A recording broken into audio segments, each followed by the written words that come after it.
elementary students lead us. Before, guys.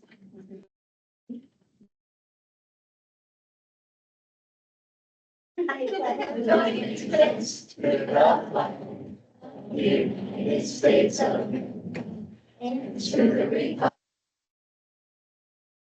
of the nation under God, indivisible, with liberty and justice for all. So who are these people? So it's my pleasure to introduce to you, our elementary student council. This is something I've been wanting to do all year, and I finally pressed the issue enough last week. Dr. Pearson, I think, just said, okay, fine. No, I'm just kidding. But I'm glad that they were able to come and lead. So I'll have them introduce themselves and then their sponsors as well.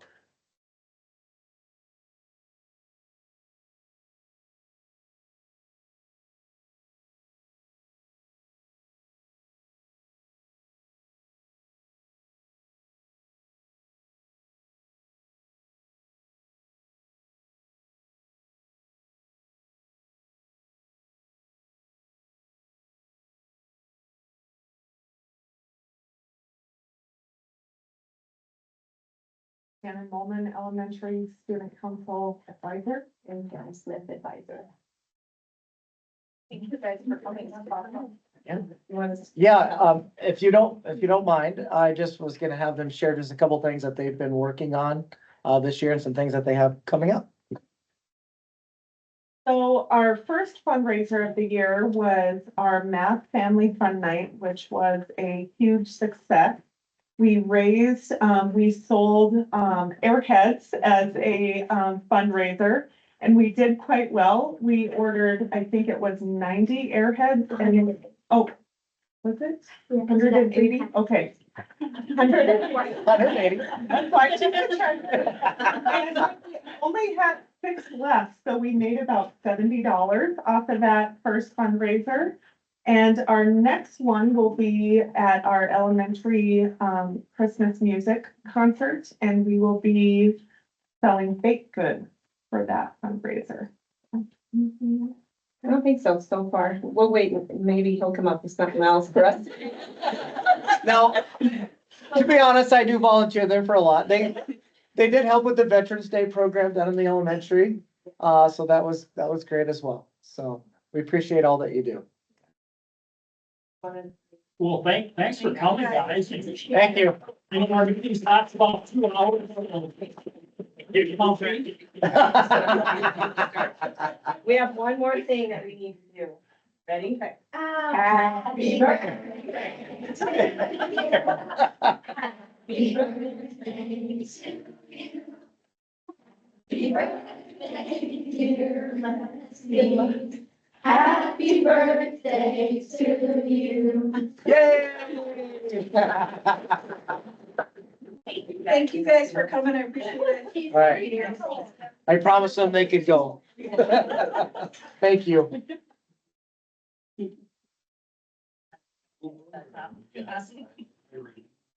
Very pretty. I jumped ahead, I'm sorry. They were ready to go. Yeah. Yeah, she gaveled. All right. Vote. Here. Years. Here. Lux. Here. Sarah. Here. And Campbell. Here. All right, so we need to, a motion to approve the agenda with what I being added as open enrollment, Yes, and then, 69I. 16 or 9. And then, there are some additions to the contract list that I'll add as we get there, as I read through those, but there'll be Swade Reese, and Winter McMahon as the assistant principal. But that we needed a motion to approve the agenda Motion to approve the agenda with the changes. with the changes. Okay, and I'll second. Okay, all in favor? Aye. Right, motion approved. Do we have any waivers? We don't see anything. Okay. We have the minutes from October 8th, 2024. They were emailed out to you. just to entertain a motion to approve those and see any changes. Make a motion to approve the minutes for October 8th. Second. Okay, all in favor? Aye. Carries. Expenditures, A through C, would entertain a motion. I make a motion to approve expenditures A through C. Motion second, all in favor? Aye. Motion carries. 67 is financial statements, A through K. Would entertain a motion unless there's something you want to pull out, look at. Make a motion to approve financial statements. Okay. Second. Okay. Did you get that? So, all in favor? Aye. Motion carries. Number 68, Red Ribbon Week essay and poster contest, Mr. Beagle. Yeah, thank you. So, Ms. Price, is not here, so I'm here for her. So Red Whip, she did a great job of scheduling Red Ribbon.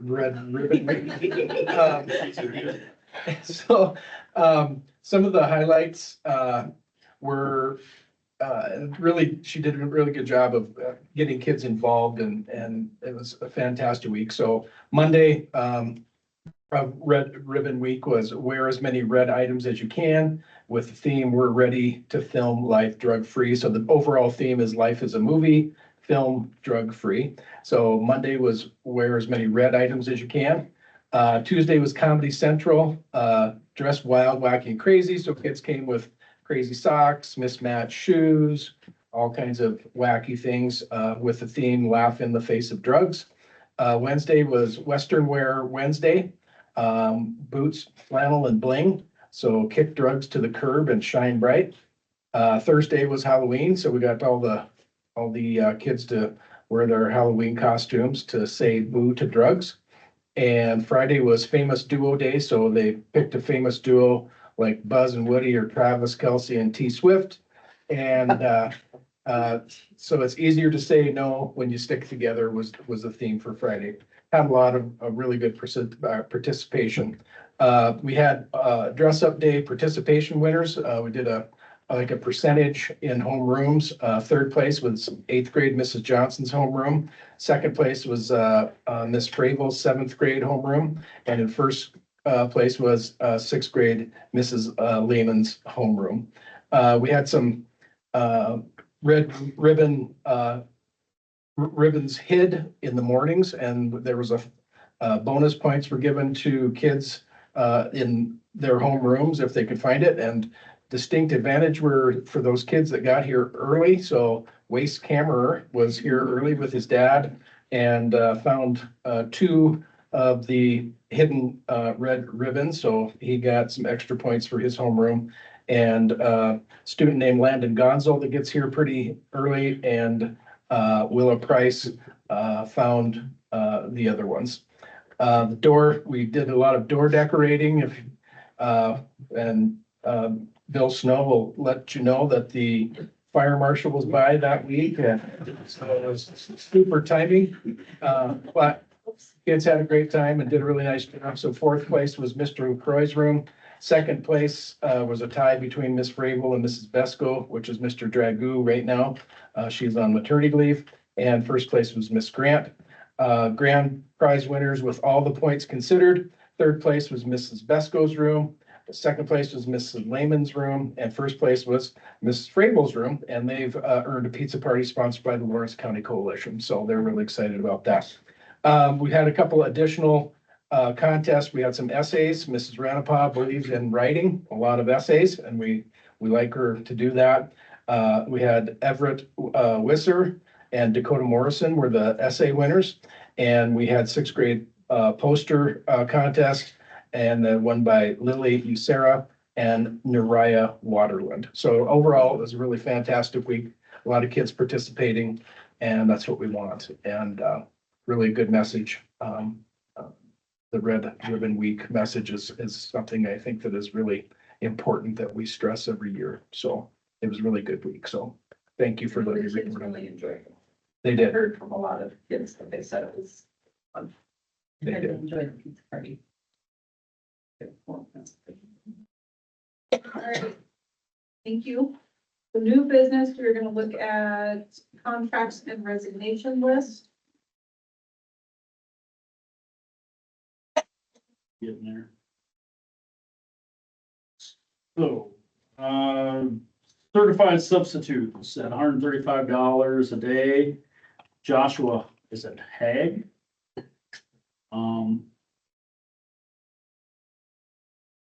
And Natalie LaPlante Andrus. And then at, 115 a day, Madison Rogers. Classified substitutes. Madison Rogers, paraprofessional. Natalie LaPlante Andrus, paraprofessional. Bryce Mitchell, custodian. Resignation. Sean Badwound, assistant high school wrestling coach. And you'll know why in just a moment. Contracts to approve. High school head girls wrestling coach, Sean Badwound. Assistant middle school wrestling coach, Sean Badwound. Those seasons don't really overlap. They're kind of one after the other. Girls high school assistant wrestling coach, Winter McMahon. And, boys assistant high school wrestling coach, Sway Reese. Classified work agreements, Cecilia Litchfield, Donna Hafes, Tanya Cramp. Those are, sorry, respective elementary sped, paraprofessional, high school food service, 4-hour, and elementary food service, 7-hour. I would entertain a motion to approve that list with the additions that were read off. I'll make a motion to approve contracts and resignations as modified. Second. Okay, all in favor? Aye. Okay, motion carries. Next item is approved memorandum of understanding for the SRO agreement. Okay, and I think, was that in the packet? Yeah, it's in there. Yeah, and just to be clear, I am opposed to approving, just for the purpose of minutes.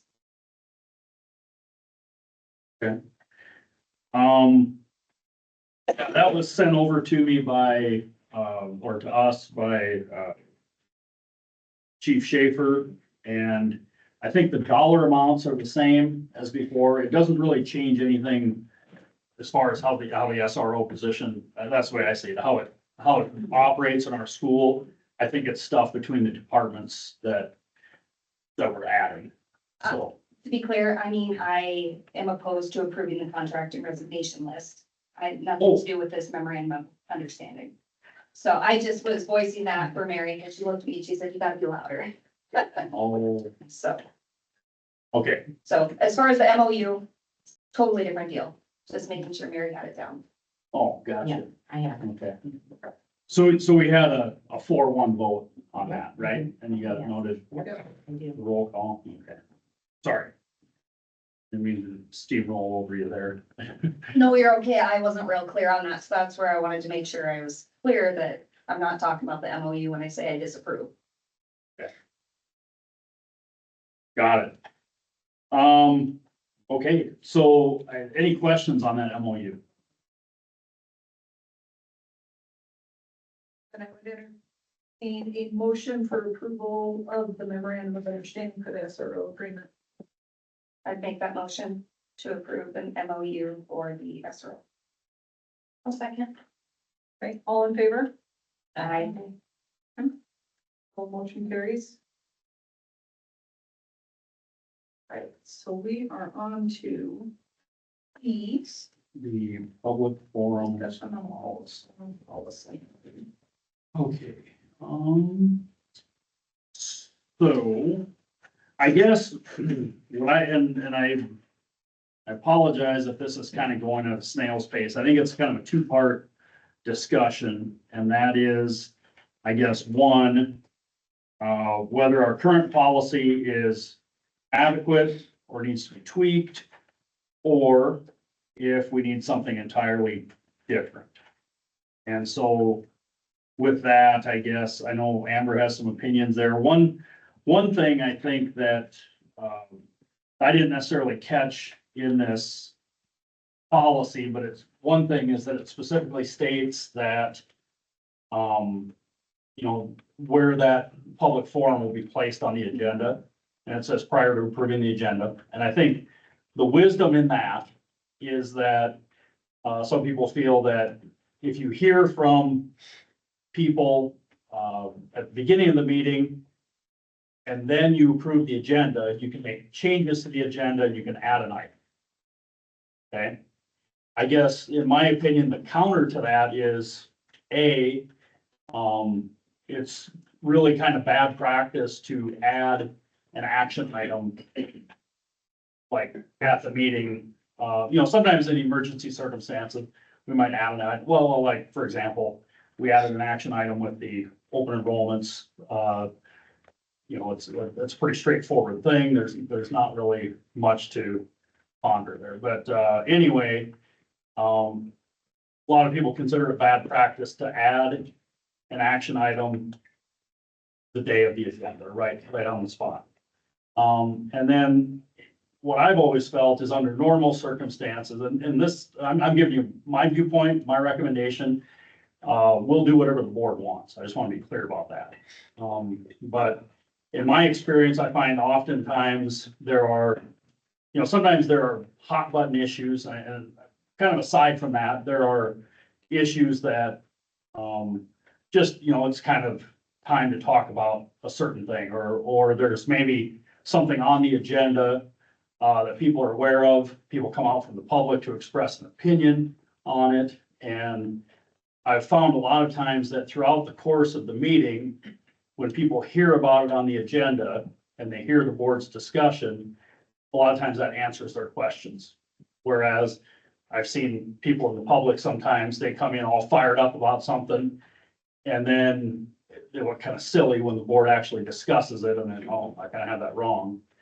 So it kind of avoids that. And I think that whichever way you go, I would recommend that you don't specify in the policy where public forum goes, because then you have the ability to, I think you should be fairly consistent, but you have the ability, for instance, if there's something that you know the public is going to want to weigh in on, that you're going to be deciding, it's an action item tonight. In that case, you might move the public forum to the front of the agenda to hear from people before you take a vote. Like, you can deliberately do that. But I happen to think a nice place for it to be under normal circumstances toward the end of the meeting. But anyway, there's my thought on the placement of that. So we have that to discuss, as well as just the policy on public forums. So what do you guys think? What's the number on that letter thing, abbreviation? BDDH. So do you want to put that on the screen? Somewhat prepared for that. Okay. Darcy, would you push the button on the monitor, please? Since we have cowards touching their nose. Well, I don't know if this is gonna bring up yours or mine, or was, you got the click. I got, Cause I'm plugged into this, I'm not, oh, you're plugged into, oh, the I'm owl. running that for Jamie, so I didn't know. I think those are separate things. Okay. See, find out. Doing a really good job, though. Even, You're great, Jamie. even I know that. For sure. We're gonna find out. I mean, we don't know. We'll find out who's the Plug Jamie. and play. Boom. Good job. Won't have her done. Well, you Well. you can. Sometimes you're smart without me.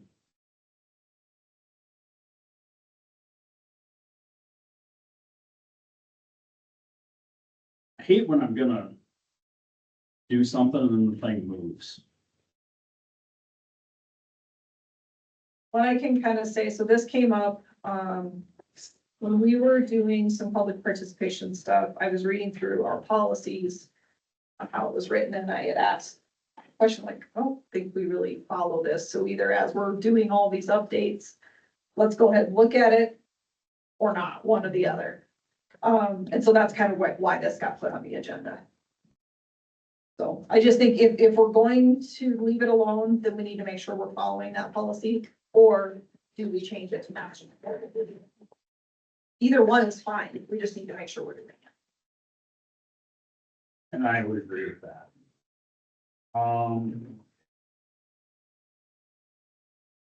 Do you want me to read this to everybody? I don't think we need to read Oh, it. I can't read that ever. I think specifically this came about, and I'll just speak openly, but specifically it came about in the situation that we had a public meeting that employees' names got brought up. And if you look at the policy, it probably needed to be done a little bit differently, but that was by the public came and said what they said, and they can do that, but there is a policy in place. And we need to just make sure we're following that.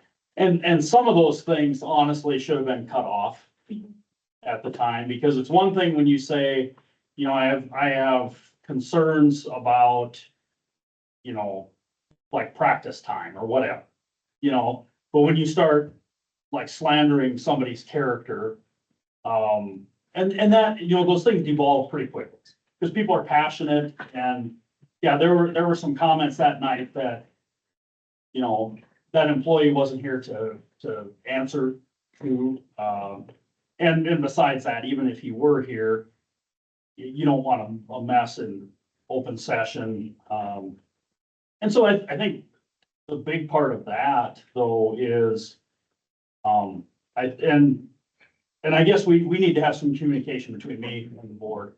I feel that for the public forum, for the people speaking, I don't feel that's my place to rein that in. I'm not elected to the school board. I'm an employee of the school board. And so I think that's something that the elected officials, that's their responsibility.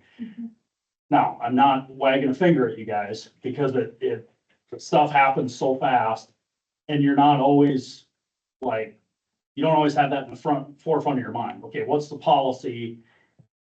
Can I really cut this person off because they have a right to speak, and what crosses the line and things like that. And so one thing we've talked about is, you know, if we have like a little card that they have to sign before they start, you know, you can have some reminders on there on the decorum of the public forum, that kind of thing.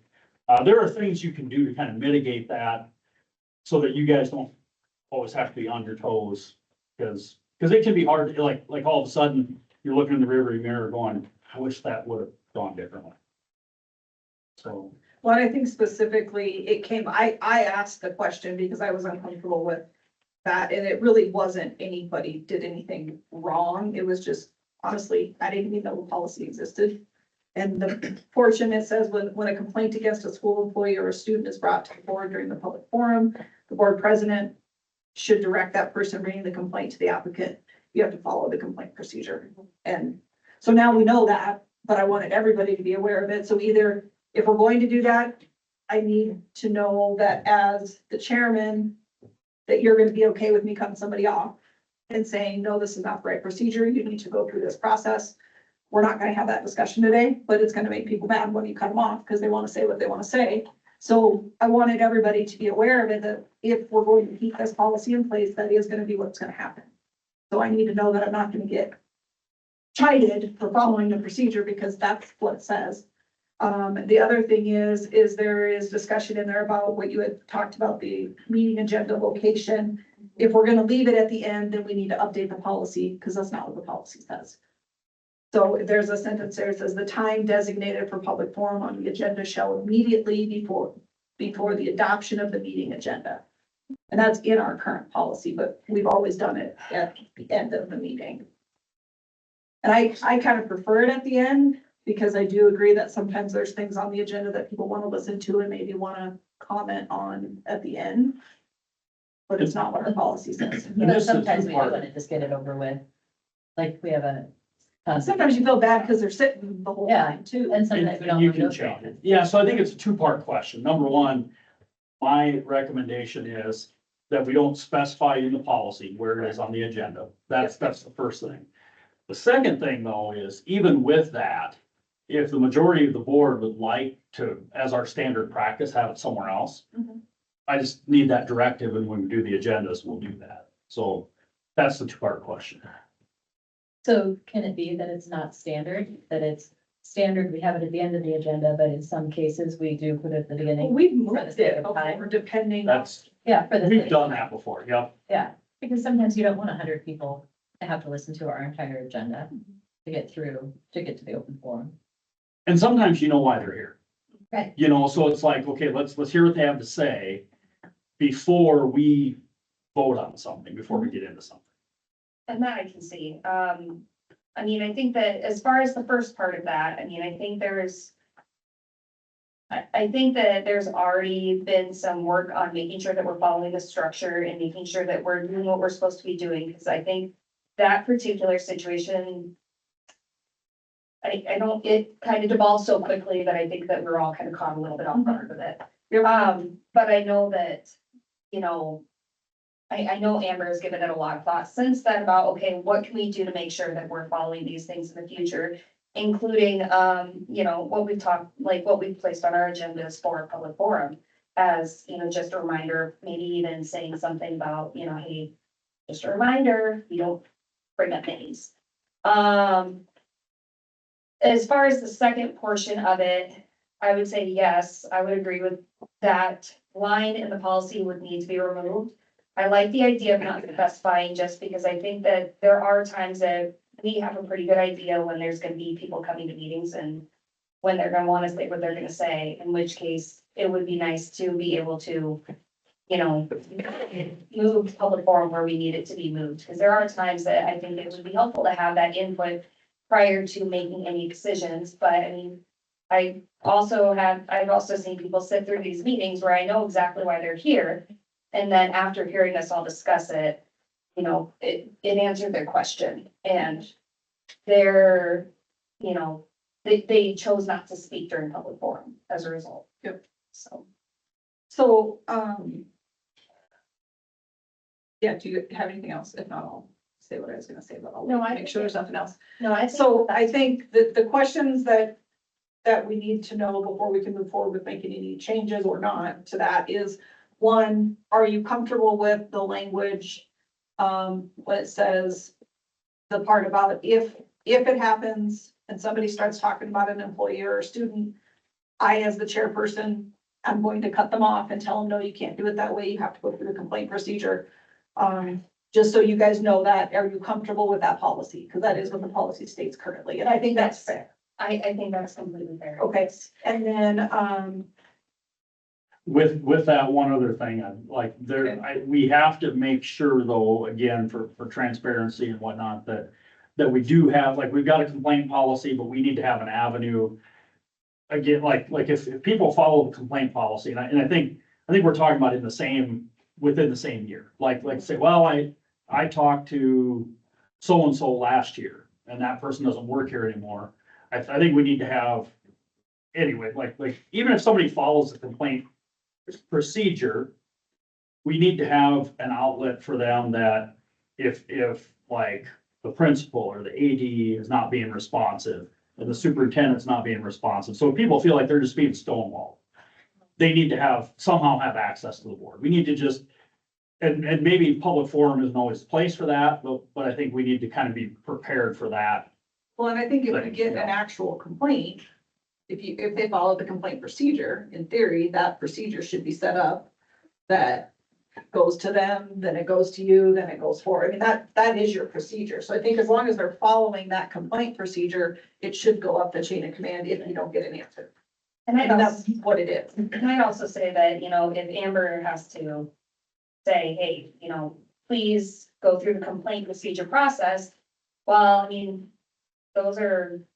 that's not something that a lot of people are necessarily familiar with. So if we know what the situation is, you know, I'd appreciate it if you follow up with Mr. Jacobs. If you've already spoken with Mr. Jacobs, please talk to Dr. Pearson. Yep. You know, I mean, and I mean, spell it out for them. Yes. All right, so then I think that answers the question. We'll leave that portion of the policy alone. We just need to follow that.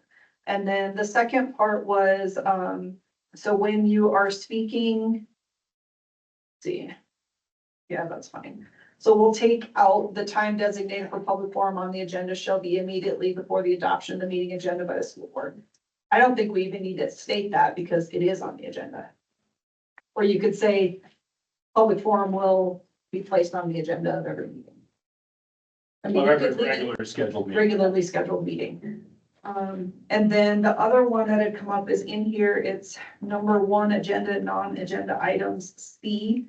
This specifies, a speaker shall be granted 5 minutes to present, but on our public forum information, it says 2 minutes.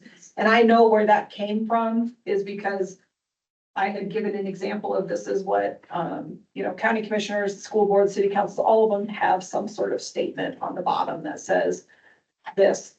I think at the time we didn't realize it said 5 minutes. So whether you want to leave it at 5 minutes, 2 honestly is pretty standard when you look at a lot of different things. 5 is a long time because you have to really have a lot to say to have 5 minutes worth of discussion. Yeah, 5 minutes. And you have, I don't know, 20 people. You're gonna be here all night. Or at Well, least I don't- 100 minutes. Yeah. And I don't think we ever, like, if someone's talking and we're not gonna, I don't think we've ever cut somebody off. It's just to give people notice, like, hey, you have about 2 minutes to say something. So, And 5 minutes is okay if it's one person. So like if somebody has, if they're not repeating themselves and they're getting to their 2-minute time limit, they're the only person speaking. I think the chairperson has the authority to say, Yeah. hey, you can finish your thought, like you can. But also, I mean, I'm not saying you want to have a timer, but you really would want to keep an eye on that because if you're just going by your judgment, then one person gets 2 minutes and then another person gets 5. It really should be even. Actually, we have a timer. You should. No, yeah, we had a timer Probably a good too. idea. yep. It's more concrete. But no, I was thinking Yeah. trap door. So I think that would be the only question. If you want to see a change to specify 5 or 2, and we just need to make sure that they match. I think we should put it in our policy that it's 2 minutes. I agree. And then the chairman can allow for extra time. Like it says in there, that the chairman can allow for extra time. I wasn't when there was like 1 or 2, but, Is Mary making notes of all? well, she does have a recording. Okay. Document. Is this just discussion? Yes, it's just, well, but he wanted some, like, what way do I go to write the policy, because he didn't really know, I think. Right, so I didn't want to bring it to you guys as a first reading. I wanted to maybe have this discussion first, then bring a first reading and go from there, so. As far as how it's worked best, I think 2 minutes works best. Chairman needs to allow for extra time, the chairman allows for extra time. And put that in the policy, because if anyone does go into these policies and says, well, you only gave me 2 minutes and I wanted 5. Let's keep track then, if there is a timer, who watches the time? I do. Nobody does. And we have done that, we've had quite a few speakers. She'll just start a phone timer. Okay, was there anything else? And I mean, that was the couple things, just as I was reviewing it based on what had happened. Those are the things that came up to me, because I was like, whoa, that's not really what, Yeah. I wrote them on there for you. All right, thank you.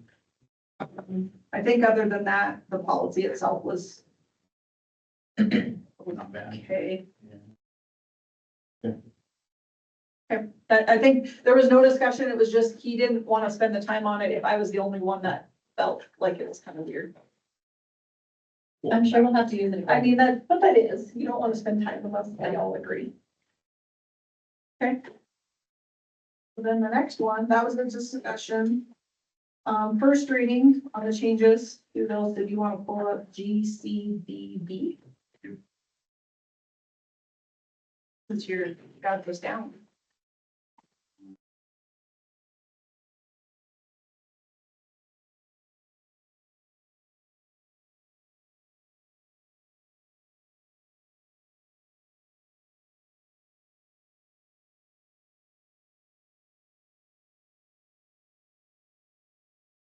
EDB. Well, criminal background checks. Note sheet, here it is. So.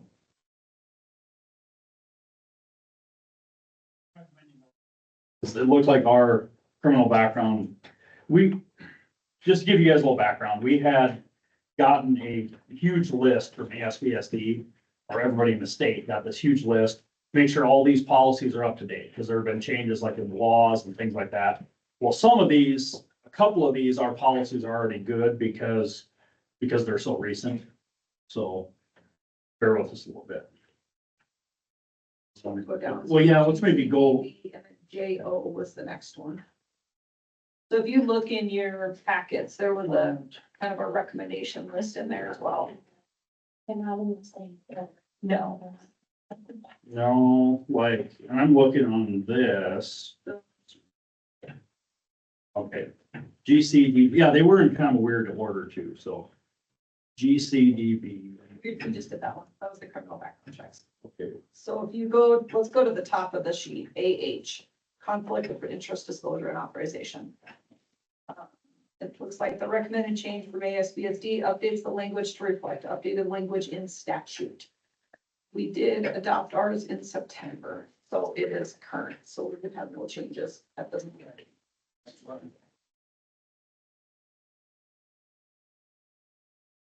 GBG, Staff participation in political activities. New policy recommendation is cleaner language regarding the process for an employee choosing to run for political office.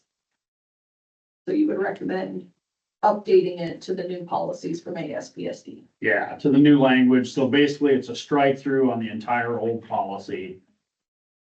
It looks like the new policy is a little more concise, but there it is.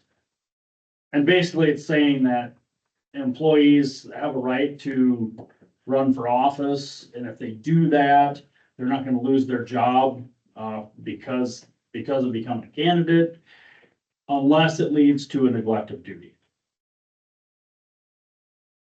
And then there's some language in here about, in connection with campaigning, the employee remains responsible for fulfilling all the employee's responsibilities to the district. Additionally, no employee will use school system facilities, equipment, or supplies, nor will the employee discuss his or her campaign with students or with school personnel during the working day, nor will the employee use any time during the working day for campaign purposes. Anybody? There's that one. The next one was GCC, professional staff recruiting. But there was some updated language.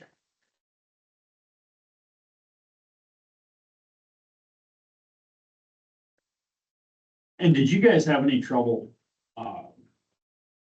referencing this or finding this? I said, But I was just wondering. Is it because one is approved and one's draft? The second one shows the changes. there it is.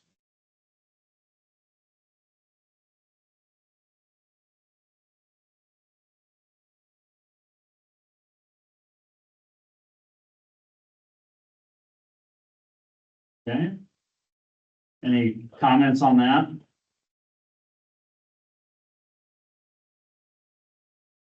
Okay, IGCB distance.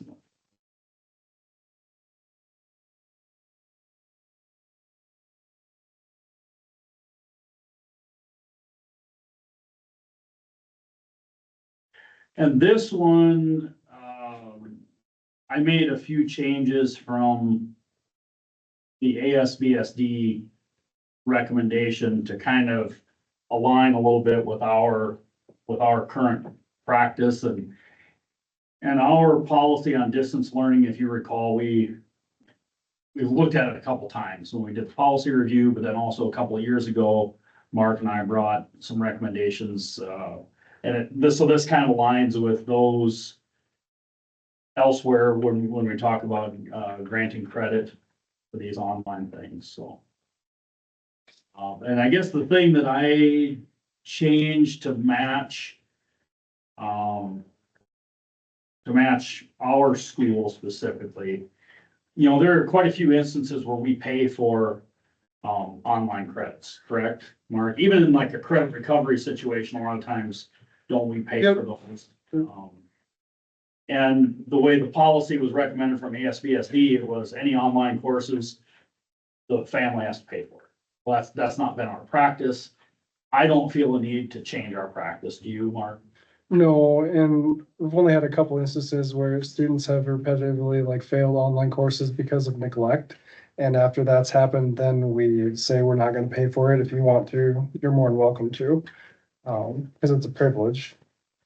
So, yeah, like, and then the other thing is too, we want to try and direct, and it might seem like a small thing, a class here or there.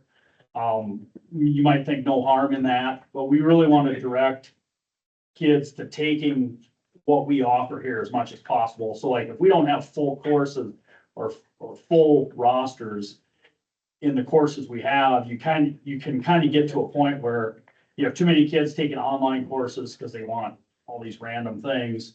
Well, then it kind of erodes our demand on in-house courses.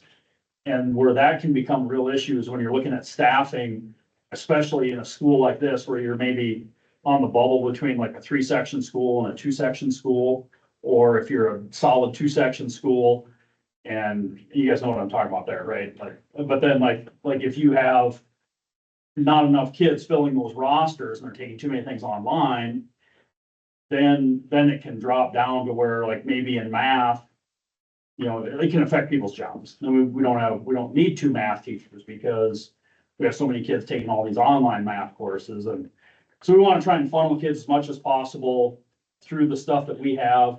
And if there are cases where a kid just like, they're really insistent, they really want it, like we've got a little bit of flexibility to say, okay, if you want to pay for it, then you can take this, Sanskrit or whatever class you want, trying to think something obscure, but. And then also there's language in there that kind of addresses just the thing Mark talked about, where if you have a track record of having failed classes, due to neglect, that we might require you to pay for that online class, and then the district can reimburse upon completion, So. I see the wheels turning, Lexi. What are we thinking? Yeah, just, I mean, it's probably not a discussion for board level. I'm just trying to wrap my head around the idea of having enough kids taking online classes that it could potentially impact our in-person our actual classroom numbers. I guess I would be concerned about having our kids take too many classes that are not necessarily traditionally offered classes through a traditional high school curriculum.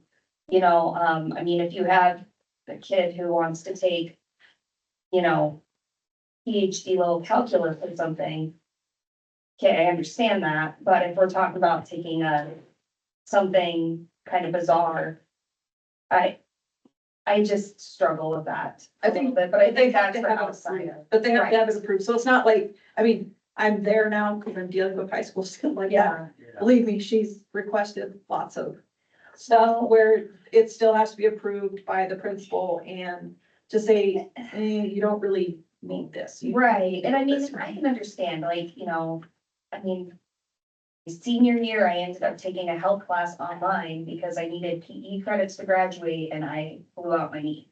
Well, can't exactly take PE class, so I was approved to do that. But, when it becomes a matter of, well, I just don't want to be in the classroom, I'd rather do the online thing, that's where I see a lot of that. I see a lot of that in my own work where kids don't want to be in the classroom, they'd rather do the online thing, and I'm part of the old school on that, I guess. So, but again, I don't know that that's a policy issue to be Well, discussed right now. maybe, because I think the policy is permissive of making those judgment calls like you're talking about. So Mark, you were about to speak. Well, I was just gonna say, I think, one thing we've worked really hard on in the last 3 or 4 years has been cutting down those numbers of our online kids. Coming back from COVID when we had a hodgepodge of mixed schedules, we had kids that were here only half the day and things like that. we can, just like that you're talking about, we always ran into the problems of, I don't like this teacher, so I'm gonna take it online. And I don't really think that that's building diversity skills or anything else. Obviously, there's certain situations that are just toxic enough where they're not gonna work. Those are an exception to the rule. There should be few and far in between of those. And we've sat down and discussed the value of, if we're just gonna open up our floodgates to online learning, we might as well be like the school back east that's recruiting all the open enrollment kids and just, they're not even housing them in their building. They're taking kids from all over the state just to place them on online learning to get state funding. Like, that's not a situation I would assume that we want to entertain, even going down that road a little bit. We fought like heck to get our kids back in the building, coming back after COVID, and we're still fighting it. And I don't think now is the time to, again, open up the floodgates. That's just my opinion. How some of that vetting process works is, like Rhonda, when she's scheduling kids, if they come in with something really pretty obscure, like one of the questions she asked was, okay, how does this fit into your learning plan? Like, how does this fit into your career goals? And there are times where, yeah, it's like something we just don't offer. But like a kid legitimately is like, well, yeah, I want to be a veterinarian, and so I want to take this online class. Okay, that makes sense. We want to try and support those opportunities. But that's usually like when you start probing with those questions, it cuts down on it. Wouldn't you say, Mark? It does. And I think, we've had situations like, I'll use foreign language, for example. We've had a handful of cases that wanted to come take French or Mandarin or whatever it is. And it's doable. We try to explain that it's very difficult. It's difficult enough in the classroom with an expert one-on-one working with you. We've allowed it. I could say our success rate is not good. And we try to steer them down the best path to success we can, but, those courses also add up pretty quick. So there's self-paced courses through South Dakota Virtual School that are like roughly $230 a course. And then if you're connected with a teacher, I think it's like $345. So we have a budget, and I think I think we set it for 15,000 for dial, something like that. 13, okay. And we have to monitor pretty close. We always give credit recovery kids kind of the first shot at it. That's the main reason it exists, against the privilege, but I think we're on the right track with pushing back with some of the probing questions, things like that. Why are you really wanting to do this? I can see, one of the things I can see coming is, without having some of the health career science classes right now, there was some students on that pathway that are really interested in that. There could be a perfect place of taking a dedicated student wanting to advance their knowledge to apply for, to be a pre-med student, something like that. Okay, so you ready for the next one? Yep, yes, JFCH. JFCH, you can see this line in red was what was added. This includes tobacco and nicotine delivery devices, e-cigarettes, and vaping devices. My intent here also then was to change some of this language down here where you see, under the penalties, the administration shall suspend for 10 days. I would like to entertain the board changing that to May. And I just noticed too, there are some other shalls up here, in the above paragraphs, and I would make the same changes there. I just think anytime we're saying, I'm just really leery of when we say shall, that the penalty shall be a 10-day suspension. That really takes all of the discretionary tools out of Mark's toolkit, or Jay. We don't have a lot of middle schoolers vaping, but some, it's happened. So, right? But I don't mean to exclude you, Jay, but, oh, we've got our vapors. I'm gonna be I like shall because I don't like having. That's just sometimes it's easier for administrators to, this is what the policy says.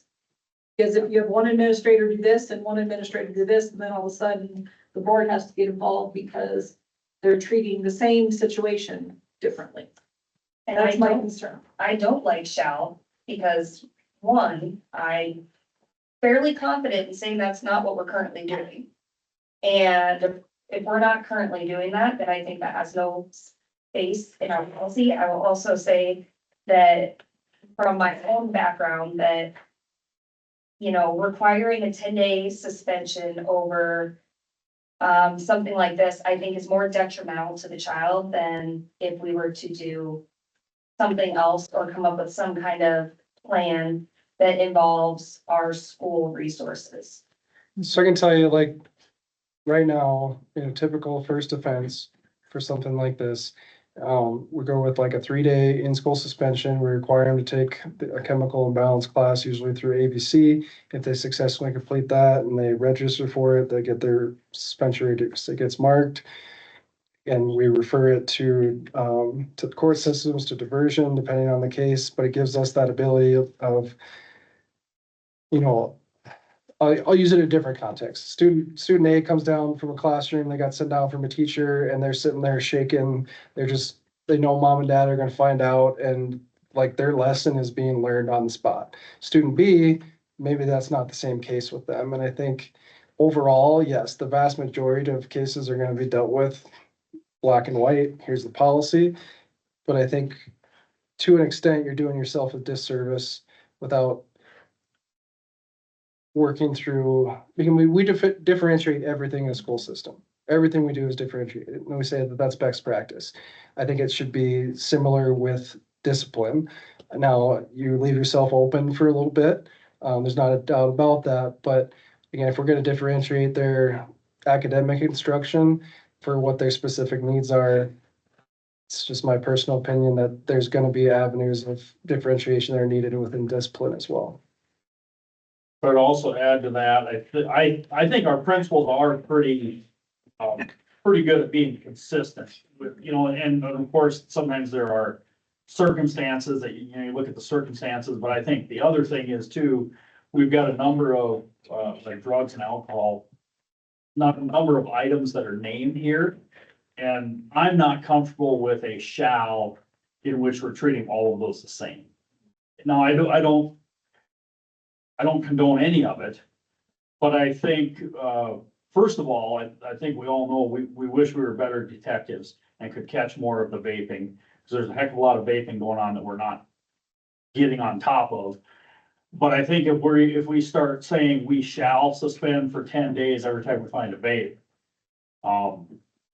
that's gonna be tough to administer. So then with that, you would wanna change every shall, because there's a lot of shalls in this document, from A all the way through. Well, I think on the penalties, I think it's okay to say, will contact parent or guardian and schedule a conference, shall notify available law enforcement, but like, I think where it says, I'm going all the way back up to you A. know, A2, the administration shall suspend the student for 10 days. yes, all of those I'm saying may. Okay. That's And what- I would like to say Not may the same. suspend for up to 10 days. So with The other that, thing I think you need to consider, I mean, it sounds like going in the right direction there, but with special education students and some of the disciplinary guidelines that I have to work within, a shall sometimes puts me in a pretty hard position. Especially when that 10-day maximum for special ed kids, that's cumulative for the school year. So when this says shall on this offense, well, if that kid's already been suspended for 3 days, we can't suspend them for 10 days on their first vape or any subsequent vape or whatever. I also argue that we need to look at the well-being of the child, mental health wise, as well as, you know, if we suspend a kid from school for 10 days over vaping, what are they doing for that next 10 days? Well, vaping, maybe they're getting into other things, and maybe it's gonna make it that much harder when they come back to keep them on the right track for graduation. Just spiral down. Yep. Discipline's really complicated issue when you're talking about what's needed for a specific individual. It's not black and white. No. It's really hard. You have a whole bunch of teenagers you're raising. Good job. Wait till the end of the year, we'll see how, see how it turns out. JECB the open enrollment one. The only change is the strike through of number 6. And that, basically that says that if they don't disclose on the form that the kid is on an IEP, that it voids the application. Well, the new applications that are coming out from DOE do not have that box to check. So it's just basically making it match what they're already filling out. Yes. We still need to follow up on those student records, but it's just not on the form. Right, Jay? DBC, Diabetes Healthcare and Insulin Administration. Darcy? Yeah, so on this policy, I don't know how this one slid by me last year when we were going through, but I do not remember going over this policy. So there's a few things in this policy that I kind of had some questions on when I was reviewing it.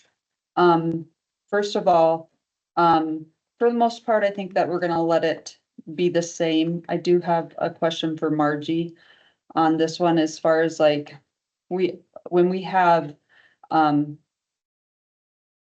unlicensed assistive personnel, those are our secretaries that have been trained in medication administration. This policy says that we'll have liability insurance that covers medical malpractice liability. Is that something that we carry for those people? Yeah, We do have that. I mean, I'll follow up on it, but I'm certain we do. Okay. Our policy, our policy covers that. Covers that. Okay. As long as they're an employee. Got it. I just wanted to make sure that since it says that in the policy, that we have that for them. And then the way it talks about virtual nurse and stuff, I was a little concerned about, but I decided that that's okay. We can leave that. I'll be a virtual nurse. But if the biggest part of the nasal glucagon is that the state has passed that we can have a doctor prescribed to the school directly, so we can go out and get it ourselves and carry it. Just like we do EpiPens now and Narcan. But I don't know that that's where we need to be. We don't have the number of diabetic students that some of the other schools in the state have. And I don't know that that's something that we want to do at this time. I think it should remain in our policy that we can do it if we ever need to. But the diabetic students that we have, they have all of their medications. They have quite a few of these medications. They're stationed throughout several different buildings, and the people that need to know about where these medications are, know where they are, and they know how to administer them. So I think that that can be in there, but I don't know that we're gonna go out and fill a prescription for nasal glucagon at this time.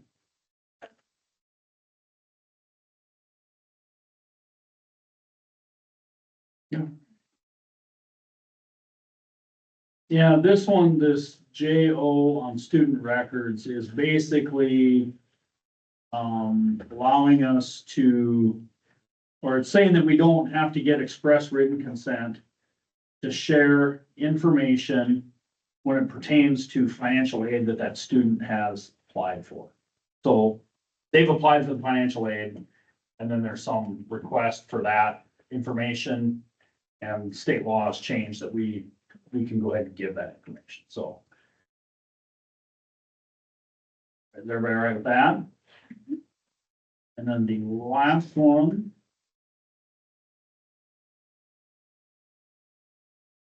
And that's basically, you know, directory information is, we can release directory information.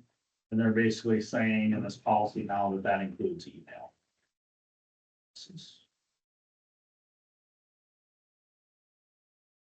There you go.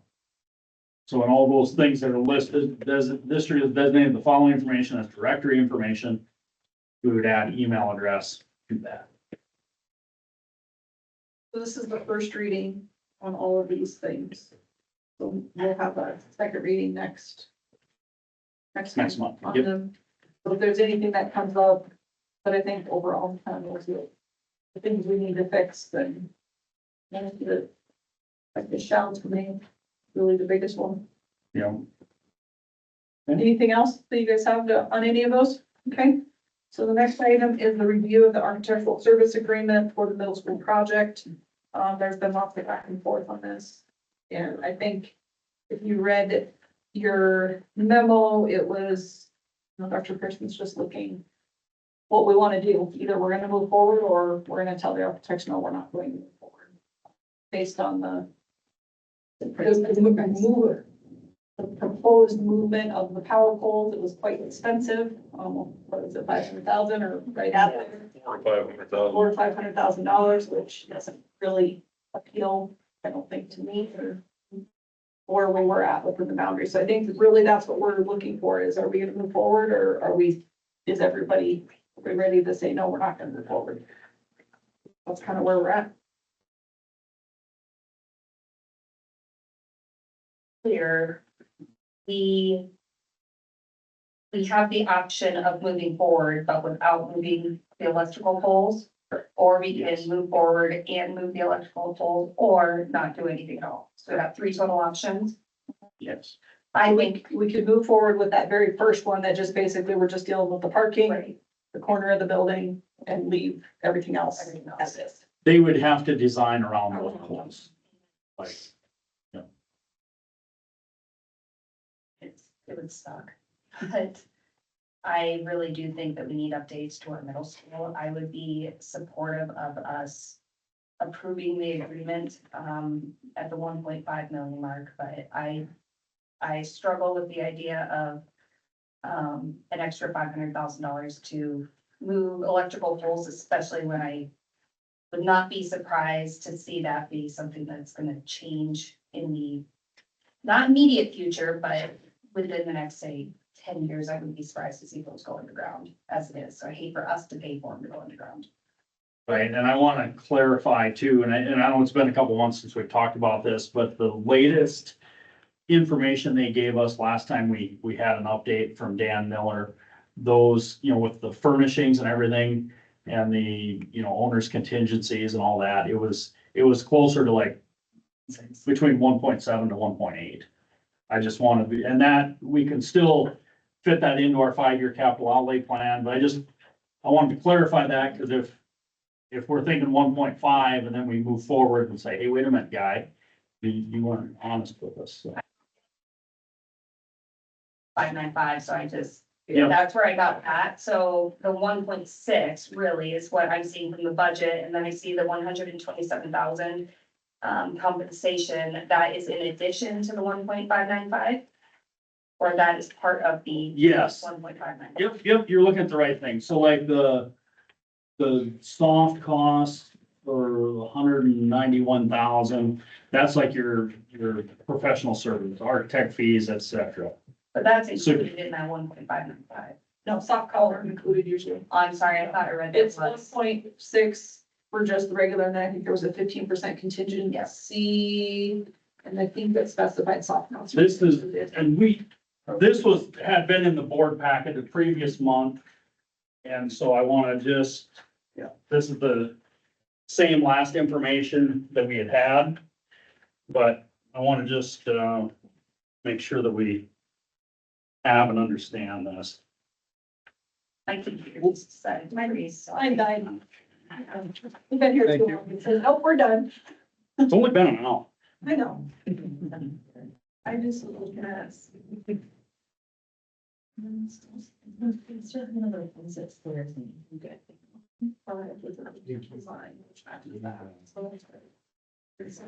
the only thing that got changed was the soft cost had a number. Other than that, the rest of it was in the I original. just want some new paint. It just said soft cost. You see it yourself. They ended up putting it in this one. I got yelled at one time, some guy. Never got.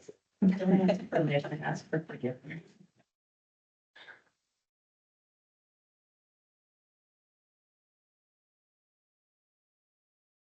This is correct. That's the office. Let's move over here. And then also on the design thing, I think we had, the latest iteration of kind of the bubble drawings, if you will, I think had that office suite moved down to the end where the library is. But I want you to know there's gonna be a design process here. So that was a question Rahman had asked, and we talked about that, you know, we want to get some stakeholders involved in that.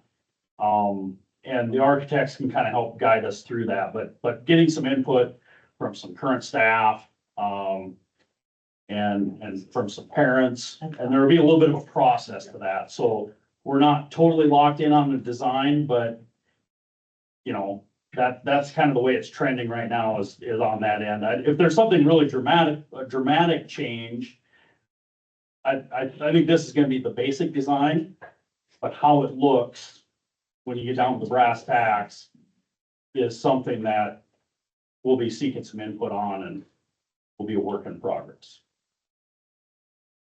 Margie, did you see any, I mean, you're comfortable with putting this amount of money, fixing it into the budget? I mean, this is more than what we had started with, so that's why I'm, just to make sure. And before I say yes or no, I'd kind of like to review. Okay, well, that's why, that's fair enough. Yeah, You want to review it based off of this new. the 1.7, yeah. 1.8. Yes, we round up to 1.8, but I mean, you Yeah, wanted to. so, And part of it might go into 26's budget, it wouldn't all be this year. so Yeah, that would probably be. And there's some things too, like when we talk about our land development project, I think we've got like 100,000 in there. I think in the current fiscal year for, from some professional services that's probably not gonna get spent, or it'll get offset with potentially some other revenue, and we'll talk about that down the road here. Another thing too is, I think because that land development project is, you know, it's getting pushed back now. Also in these upcoming years, there's some stuff in there for, staff housing that's gonna be pushed down the road. So in the current fiscal year, upcoming fiscal year, some of those numbers will become available to put towards the rising costs of this. Okay, so I think we are at a point, if you know, it's up to you guys, if you wanna, you can make a motion to approve to go forward, which means, you know, we basically start the actual design process. I mean, we're not even close to full on, but and I get it, the architects, you kind of need to know if we're gonna go forward or we just done with this project. Yeah, and I think, you know, after hearing from staff and kind of the issues that we have at the middle school and having budgeted for this, I feel like the community supports it, and so, I think the capital outlay plan looks good, where we can shift funds if we need to, so I would support those for sure. We would need a motion one way or another. It is an action item tonight. I would make a motion to, move forward with the architectural service agreement for the middle school project. 1 second. All in favor of that motion? Aye. Motion carries then. Go ask for opposed. Well, are you gonna open it for discussion before we? Okay, you want to? Well, I guess, I would suggest we could table it for a month and isn't Margie, you want to check on budget or something, or? You know, I'll check on that, but I have no idea about the land. I mean, I don't know that discussion. I don't know that side of it. So like I say, I know there's like probably 3 million in the 5-year capital outlay budget for the land, but until I hear that side of it, I don't feel comfortable. Like you say, I think we have 1.5 in there, not the 1.8, but I don't know what all you guys are gonna pull out either.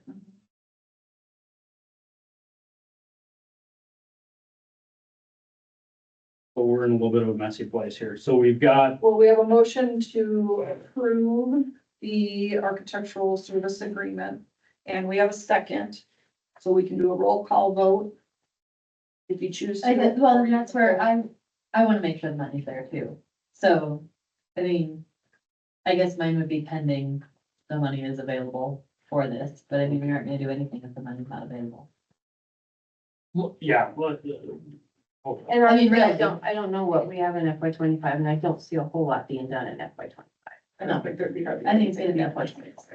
It'd be FY 26 before they. Yeah, I see it being done in 26. And like I say, I don't know what we have in FY, I didn't bring the budget, I apologize, I don't know what we have in FY 26. Can this wait a month? It can, the money's there, but like, I want you guys to have a comfort level. I don't wanna push it on you. Do you wanna, Can we do? do you wanna, do you wanna maybe do a special meeting, rather than push it a whole month, or do you just wanna do it in December? What do you want? And then tell me what information you need. So would you be comfortable with a conditional approval based on when you can go back and look at it? And if there's something that's like drawing a red flag, she could talk to you and we could put it back on the agenda. If there's a red flag, but if not, I don't see why, I mean, we've already budgeted. We've been looking at 5-year projections. Yeah, so I'm, And we've been, I don't- we've based some of that on our reserves that are there. I guess I feel comfortable that it's something we can afford. But, like, if Margie doesn't think we can, then, I don't wanna be the one to say this, I mean, like I say, without going back and then looking and seeing what we're pulling out. I mean, our enrollment from last September to this year. I mean, capital outlay now is tied to enrollment versus it used to be our valuations. Right. So, I mean, what did we go down from this September? the enrollment, Yeah, uh. I mean, what number are down they gonna 20 use? kids. Yeah, you know, times at 4,000, 4,500. I mean, that's something we have to keep an eye on is the enrollment and, I mean, I don't know, I mean, future projects, I don't. I mean, I can see the concern. I could also, I personally wouldn't have an issue with the conditional approval. However, I think that as far as for transparency purposes, we're talking about money. My question would be, okay, is how would the public feel about that? We're gonna conditionally approve something when I think there's that's a too. question of whether or not the money's there. You know? I also think though that we've been pushing this out since July, or August. You know, and There comes a point where it's just, it feels like you just don't wanna make a decision. yeah, so I mean, I would be fine if we did want to do a special board meeting, I'd be fine with that. You know, if we also wanted to wait until December, I mean, I'm sure the architects are really excited about that idea, but you know, at the end They of the work day, for we gotta us, do what we gotta do, you know? but the contract, I guess. This is a architectural service agreement. They still have to design it. I mean, we're not done yet. We could get to the point that we do this design, we do the service agreement and we don't like the service agreement, we're still not tied to the 1.7 million. Right, There's a difference between building and design. We're gonna probably go through the design process at this point, no matter what, but it could come down to it that we say the design came in at 2 million. right. Well, no, we're not gonna do it because it's too much. Well, when the If it RFPs come in too, you know, I mean, that would be Because that could like happen. phase I 3. mean, Yeah, this and 1.7 may not be enough. it might to be do what we cheaper wanna do. too with the parking. If you can't move the power poles and that all has to kind of stay how it is, that might bring the price down. Yeah, so to me, I guess I struggle because I mean, these types of contracts, we are not building. It is, we have to get the design to know the actual budgeted number and we don't even have the design yet. So right, and I agree with what Amber's saying, but just note too, that if you approve this, you are saying that we intend to go forward. And you'll have to pay them for whatever design work they do. So like, it's not gonna be a deal where 3 months from now, we say, you know what, we're not gonna do it. Hey, thanks, guys. See you later. And we'll have to pay them for the work they've done. But, It's any contract, you have to pay them for the contract that they've done. but Amber's right, you can approve that agreement. And then we can bring you more information on the financial part, for December. If you feel more comfortable with that. Do that. I just, sometimes I think we get too tied up in the. Because I guarantee this number's gonna change. Oh. One way or another, it's either gonna, more than likely, it's gonna be higher than 1.7. But that's just, and it may not, we are seeing changes in the industry that, I mean, numbers are coming down with stuff. It is changing a little bit, so we might see some of this come down too. I don't know, that's just my. So I guess I'm still gonna call the question because we do have a motion and a second on the floor. And we can do a roll call vote on it. Because we do have a motion and a second, so we do need to do something with that anyways. So I'm gonna call the question. We can do a roll call vote. I would be an aye. Yours? Aye. Lux, Aye. Sarah, I, Cameron. So the motion does carry. And then I think we all agree that we want you to be comfortable with this. So if you see something you don't like, please let us know. But I think we still want to know that. So we can go ahead and move on to, We can't remodel the house. yes. And Yeah. Margie and I will get together on it. Yeah. We'll have some information for you in the next couple of weeks here. So the next item is update on the land development project. Our first. Sure, am I just talking about like those power stuff, or you want to do the overall? What do we? Well, I think it's all part of the whole, but I think there are two, why don't you update them a little bit on the Black Hills Energy Okay. substation, 2 acres. Yep, so, we've been dealing back and forth with Black Hills Energy. And they had come to us a long time ago, interested in a piece of ground, off of, Lost Irishman Road.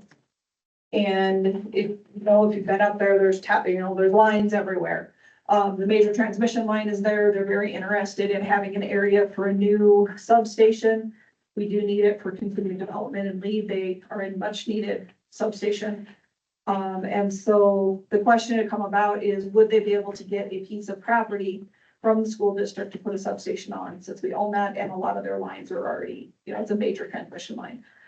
We finally got an estimate of about 2 acres-ish. That's what they're asking for. In a pretty good location, kind of right off of West Irishman Road, kind of in a not great area, so it works out pretty good. And they have fair market value is about where they're at, I would say pretty close to it. We would still have to negotiate that cost, but I think ultimately we came down to, do we want to continue that negotiation? Does this board support that? And then if that's the case, we can go forward with that, which that sale of that land would help us to continue with some of the other stuff. And not necessarily have to use any of that money that we budgeted. That would be for this first phase. That would be kind of the goal, is we did budget some money, but maybe we wouldn't have to. We could kind of exchange a little bit.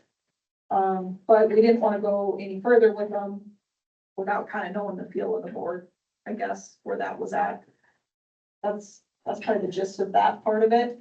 On that, do you guys think that that's something, I don't know if I'd say they're super close neighbors to that, it's like kind of right behind Margie's house. I don't know if it's like a clear line of sight from those houses, those houses are more, I guess, to the east. Here, Yeah, and this is kind of on the northern part of that. But I guess one question I have is, do you think you'd get some pushback in the neighborhood if you just went ahead and let Black Hills Energy put a substation there? And I think we could require them to do some aesthetic things to make it, a little more pleasing to the eye. But I guess that's something that you need to be kind of aware of is, are people gonna object to it? And do you want to take that heat? And who knows, maybe nobody will care. Maybe just one day somebody will say, oh, there's a substation there. I didn't know that was gonna be there, but Like right off Lost Irishman. Lost Irishman and down from the water tower. So like, if you're looking at the ground, you're gonna see the water tower and you're gonna see the substation. It's not under the power lines. It's Past the power lines. down in, yeah. some of the It's property kind would of be a under those mixture. power lines. Some would be beside.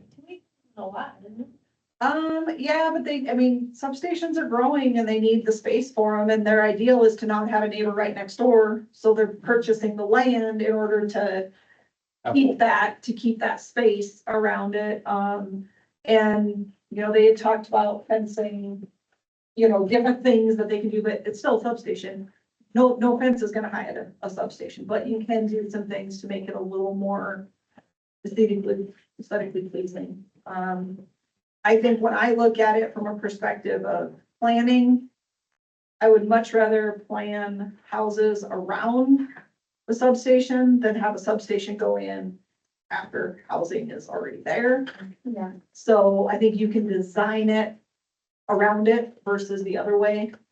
The area that they're requesting is, I mean, it's gonna take some work to build on. It's pretty like this. Is it pretty much by like my parents' property? You know? I don't know. It would be, It's obvious. I mean, not. Yeah, I'm trying to think what document I have. So, I mean, I guess I've already heard plenty of opinions about us even developing that land, up there from the people that already live there. I think that if there is, I mean, we need to, if they're saying that they need a substation, if they're saying that, hey, you know, we need to be able to provide a service that I think we can all agree is necessary in our community, then if we can have a little bit more control over that, I don't see why we wouldn't. I mean, yes, I can understand that, you know, people may not really appreciate having a substation in their neighborhood, but, you know, in the event of a power outage, when they're able to get things taken care of a little bit quicker, I think it makes up for it. Yeah. And if it's gonna be something that has to be done anyway, I mean, there will be a substation in Lee yeah. somewhere. And we have land available and it really is going to probably It's not really hide it buildable land. It's necessarily. not like buildable, like home No. land. No. I mean, And- so that's a good thing. In that area, Go to the email that I sent you. because I assume that it's on that left side. I assume that it's on that left side when you go down. It's on the right hand side. It's on the right hand side? So where the right hand side, you look at the water tower, Right. water tower's on the right hand side. Follow the hillside down. It's right there. So you're not gonna really see it. No. Yeah. So if you're going from the Can I use your front side or from the other side of Lost Island? Just go to, get off of there and go to Lawrence. Lawrence Studies. I'm gonna be online. I know. Lawrence Studies, yes. You might just do it if you want, just do whatever. Amber. It'd be easier if you were in that.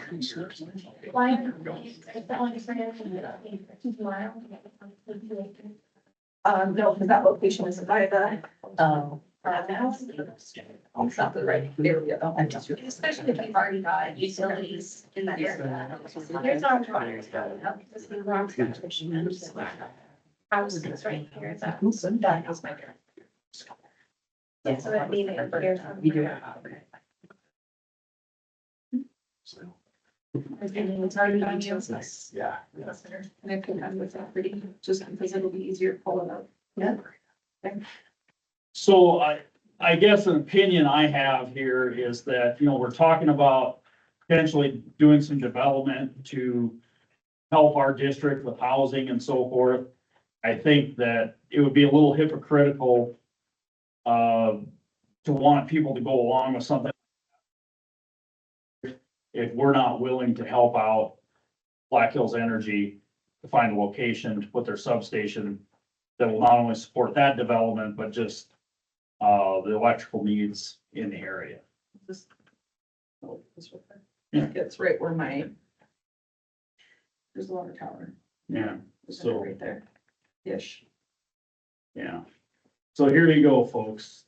Like, this is Lost Irishman Road. The Lost Irishman comes up here. Here's the water tower. You can see where It's like, this is where move it's your at. cursor a little bit to the right from there. Okay, right, you gotta go right in there. There, ish. That's what That's we're- that. So that Greer. Yeah, way over. This is where, that transmission line is. That's what you see open here. Singer lives down here. Well, it'd be right in this area here. How does that work for the school to sell land? Do you have to get like 3 people to tell you what it's worth? No, so this would be a lot like selling it to a government entity because They'll it's give a it public market value. utility. So we don't have to, yeah, we could sell it to them for $1 if we wanted to. I'm not saying this we should do, but, we wouldn't have to go to the highest bidder or anything like that. Because it's a public entity.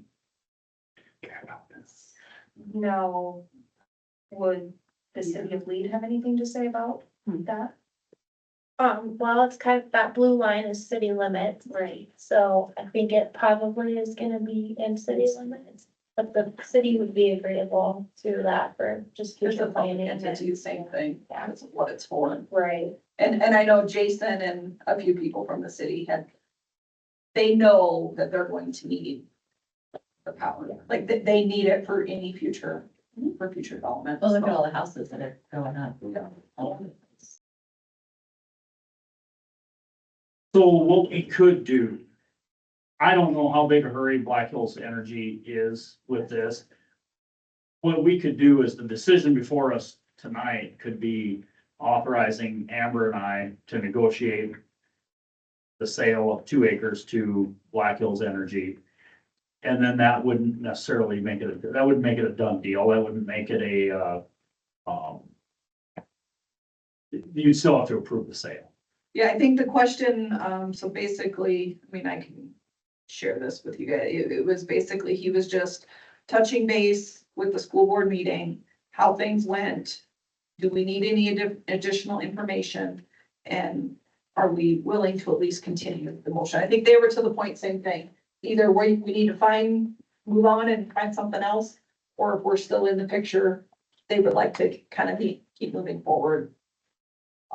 But I think they're getting to the point now, it's like, okay, it's this 2 acres, it's what do you want for agreement, how much money, that's kind of where they're at right now. So we just need to make sure everybody on this board is comfortable with continuing down that path.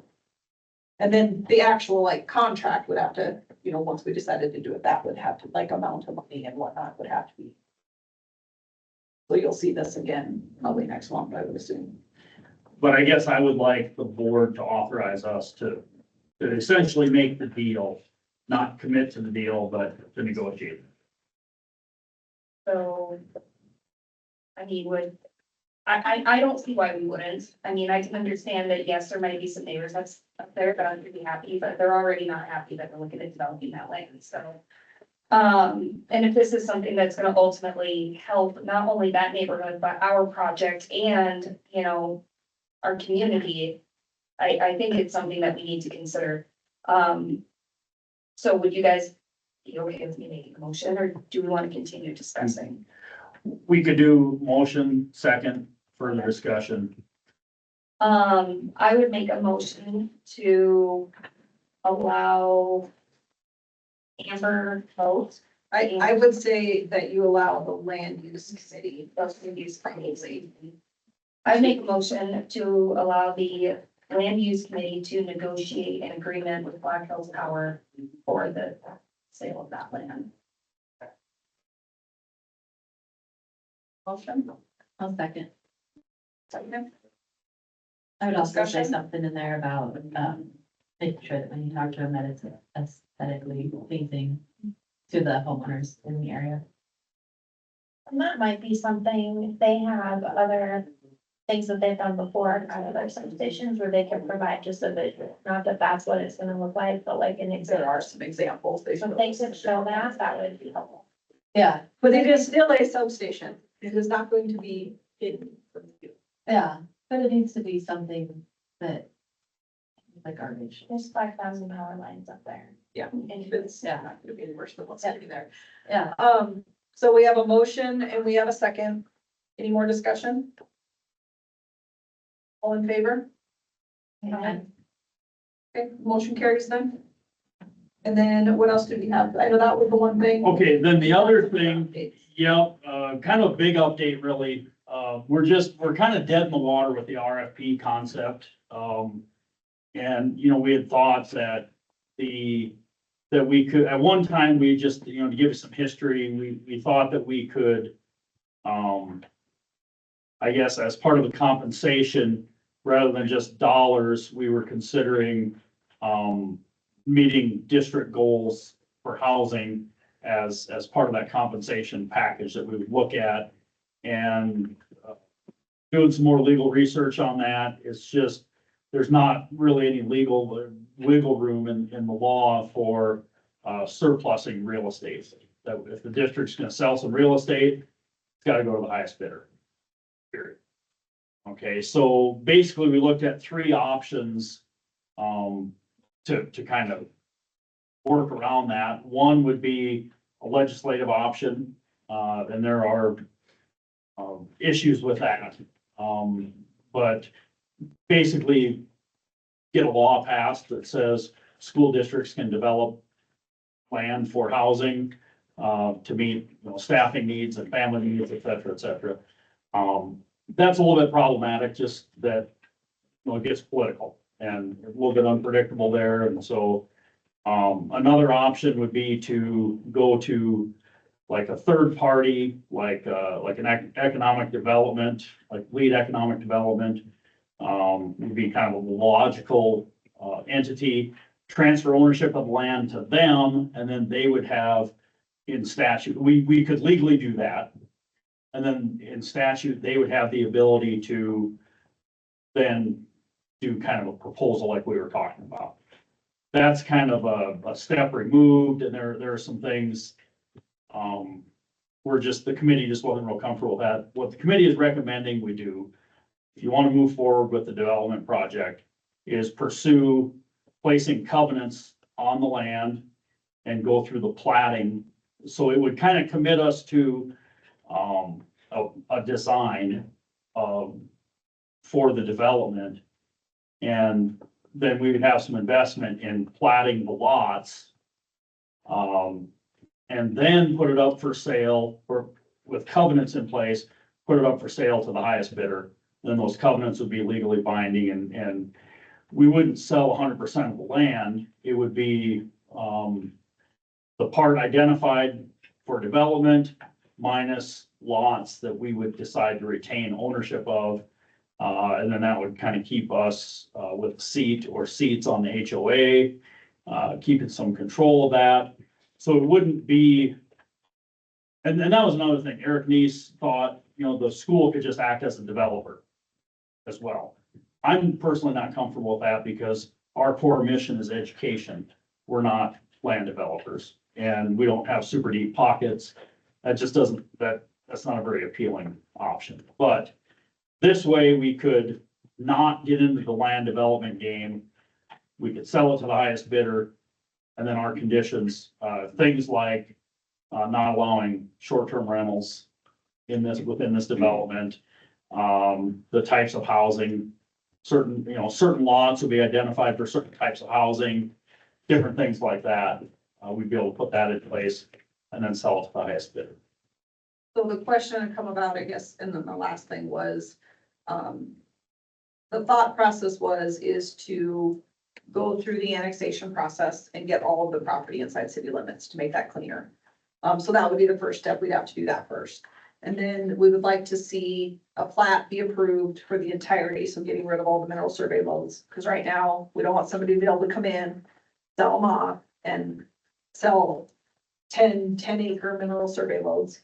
Where if you plat it into a boundary, those mineral survey loads go away. And then it also gives us the ability to have a legal description that is going to encompass all of it. And then we would ask for the city to allow us to plat 8 to 10-ish lots. That be able to keep, but it allows us to have that view regarding covenants. So the covenants would be written that we would get a say in how the rest of that was developed. And that's really about the only way to do it without going to public bid. Now, we could do the process of, and we don't have to do anything, that's still an option. But then it's defeating the purpose of trying to get those 8 to 10 lots that we have to be able to get some housing on. Well, and the other thing is too, if we go down this road, another option we have is if we're retaining ownership of those 8 to 10 lots that Amber's talking about, we could kind of roll out the development on our timeline. And the committee kind of talked about that, you know, being ready so that when the market is right, because, you know, right now the market probably isn't really right to launch a development. But we could do that preliminary work to be ready, like if a year from now, if the things are right, interest rates are down, there's a lot more demand, we'd be ready to go with it. The other thing is, if by platting out the lots, there are a certain number of lots on that property that are pretty buildable right now. Okay, and we would then have the option, if we wanted to pursue something with, doing some staff housing where we would own a house, build a house there, we'd have that option to do that a few years down the road. Even if the rest of the development never happens, we could still do some things like that. Or we could identify some of those lots and say, okay, we're going to hire a contractor to build a house on that, and then we're gonna sell that house to the highest bidder. Or we're gonna, if we ever had a building trades class, a residential construction class that builds homes, we could build those on some of those lots. I mean, in the end, we might only develop 10 lots. It would be, I think that'd be kind of sad, because that wouldn't be full realization of the kind of the vision. And I don't know that it would address our needs and the quantity that we need. However, I just don't see a scenario where we don't do anything. But I think overall, the committee looked at the different options and said, well, you know, it's taken us this long to get this far. We've gotten a lot of questions answered. Everybody's been really good, and we've tried to make sure that we're not gonna get ourselves in trouble with anything. And that's kind of why we took that stance of saying, well, okay, now we know we can't do this. We can't do the RFP. That's not allowable. We've talked to quite a few attorneys to try to make sure that we're covering all our bases. But again, it comes back to this board has changed amongst all of this. We want to make sure that we're not continuing to go down this path if it's not what the entirety of the board wants to see, but also letting you know that the committee feels it is in our best interest to deal with the city limit thing, get it annexed, and deal with that aspect of it, because we need to. The Black Hills Power and Light stuff is something that we feel like we need to keep going on. And then dealing with the plating and the covenants, because, I mean, I hate to say it, but I see it more than I want to with mineral survey loads, and this entire property is loads. If something were to happen and we sell that without it being platted into one chunk, the downfall is they're gonna sell off every single load, and you're gonna have driveways everywhere. If, at least if we get it platted, if we do have to sell it, whoever buys it is gonna have to go through the subdivision procedure with the city, which is the goal. Or they keep all of it and build, one house on 80 acres, doesn't matter, but at least it cleans it up for sales purposes if we ever have to go that route. Yeah, and I could see where if we could swing it to use the proceeds of the sale of the land to Black Hills Energy to pay for the small annexation paperwork that the attorney probably has to draw up, and then the plat is, if we had it platted, we could just leave it. Yeah, if we don't do anything, it's fine. Yeah. It's at least cleaned up. And I do think, the lots along Hearst and Greer, those are all kind of ready to go, where if we do Water's there, in, sewer's there. 5 years or something, and something shifts, that would allow a little bit of housing to come on the market. So Yeah. I think that's a good idea. That's kind of where we're at. I think we just needed to know again, Are you all comfortable with it if we keep going down that path? Or not? I'd be comfortable with it. I think my concern would be making sure, because, and I don't know how this works, but just because you draw up your covenants doesn't mean anything's gonna be enforceable if you don't have an HOA in place. Correct, that's why that would be that's why we wanna make sure we still have a seat on the table. Right, but is there a particular time limit within which that HOA has to be created? That would be a question for Robin, because it would be inside city limits, but she's not here as that. Yeah. So those are things that, yes, you would have to go forward with. That's why I think this is the best route, is at least get these in place. I If we think, don't sell, and I think don't there's stop. two, and I'm not professing to have all the answers, but I think there's two aspects to the question you asked. And I think one is, once the development starts, then I think that there could reasonably be a time limit where you have to get that HOA in place. Like you can't sell off half the lots, I know that, and have people building there and then put in an HOA. But I think as long as nothing has happened with it, I think you have time. That would be my concern, just because, you know, I know of neighborhoods that don't have an HOA, but they do have covenants, and I mean, the covenants aren't worth the paper they're written on. You know, and so that's where I would just want to make sure that HOA is in place. it is something. I mean, I'm not gonna lie, covenants. County perspective, we don't look at them, because we don't enforce them. But there are a lot of developments that do it very well.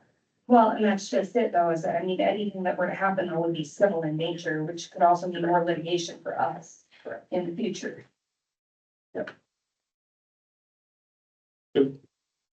Like, maybe we're going forward and cleaning it up and making it. And if we may do this and we don't have to do anything, but I can tell you it's better than us selling it as it is right now. Oh, it'd be just a disaster. And I don't, and I'm not in favor of that at all. Yeah. Like might as well selling it sit on just it. to sell it. I think we could sit on it for another 50 years. I really like Robin's idea of, well, you know, if we're already looking at potentially getting some proceeds, if an agreement is reached with Black Hills Power, to be able to use that and then put it back into this to help get it ready for development. So I think with that, we don't necessarily need a motion on anything. I think we just wanted to be clear that it was okay to kind of keep working on some of that from everybody before we did it. Well, yeah, and I wanted the board to know where we're at. And I wanted to take a temp of the board, and I think we've got that temp taken. And I think too, because things have changed from what we originally said and time has passed, as we proceed forward, we're gonna need some public information meetings, and we're gonna have to get some information out. Because people don't know where it's at. Perfect. So next one is strategic plan. Okay. Have you all had a chance to, I don't think we've done anything really to it since last month. But we did give it that extra month to kind of marinate. When I say I haven't done anything more with it, we've been working on, I mean, things have been happening. I guess we've kind of been acting as though, yeah, this is our strategic plan, and we've been pursuing those goals, so. Any questions? I thought it looked good, and the things that I, like, that stood out in my mind, that I thought we wanted to work on, I could see in here, so I thought that was good. Did the administrators and staff, everybody has reviewed it, and everything's in there, everybody wants to see. But I thought it looked good. Yeah. Good too. Okay, so We would want a motion to approve that, yep. A motion to approve if you are comfortable with it. Make a motion to approve the 24-25 strategic plan. Second. Okay, discussion? All in favor? Okay. Motion carries. All right, discussion on student school board representative. Okay, talked with the principals a little bit about this, and there are a couple of different ways this can look. Now, I guess I'll preface a little bit with some comments, and I'd like, Mark, if you want to speak to that a little bit. Basically, what we want from the board is, we had the recommendation last spring to entertain having a student representative at the board meetings. Obviously, since the board is a legal entity, we can't have a student voting on things, but we could have them be a part of the discussion and that kind of thing. And so we'd like to have a little discussion with the board tonight on what that might look like. Is that something the board wants to pursue? And if so, then the plan would be, we would bring you a solid plan in December. We'd have board action to approve it, and then we plan on second semester, if that's the way we go, having that student representative be in place. So, Mark, what are some things we've talked about? Just looking out there, not only just in our state, but states around us, there's a lot of different models of what this can look like. There's individual students, there's two students, there's elections, there's board appointed positions. I think one of the main conversations that we've had surrounds, one, we gotta have a student that is interested. And I know that sounds simple, but if this is gonna be a valuable experience, it's something that we have to be engaging with them. And there's gonna be a certain level of business that happens that's just your typical 17, 18-year-old kid is not gonna be interested, and we know that. But talking about how do we make an ongoing piece that they do have some say in, whether that's reports that they're giving, things like that. But the question for me is what is our overall goal with, like, where are we going with this? Because it sounds great, and I think there's a lot of cool possibilities with it, but what are we reaching for with this? Is it to just get some more kids in here? Or is it to create an avenue for students that maybe are, interested in civic duties? I mean, it can look a lot of different ways.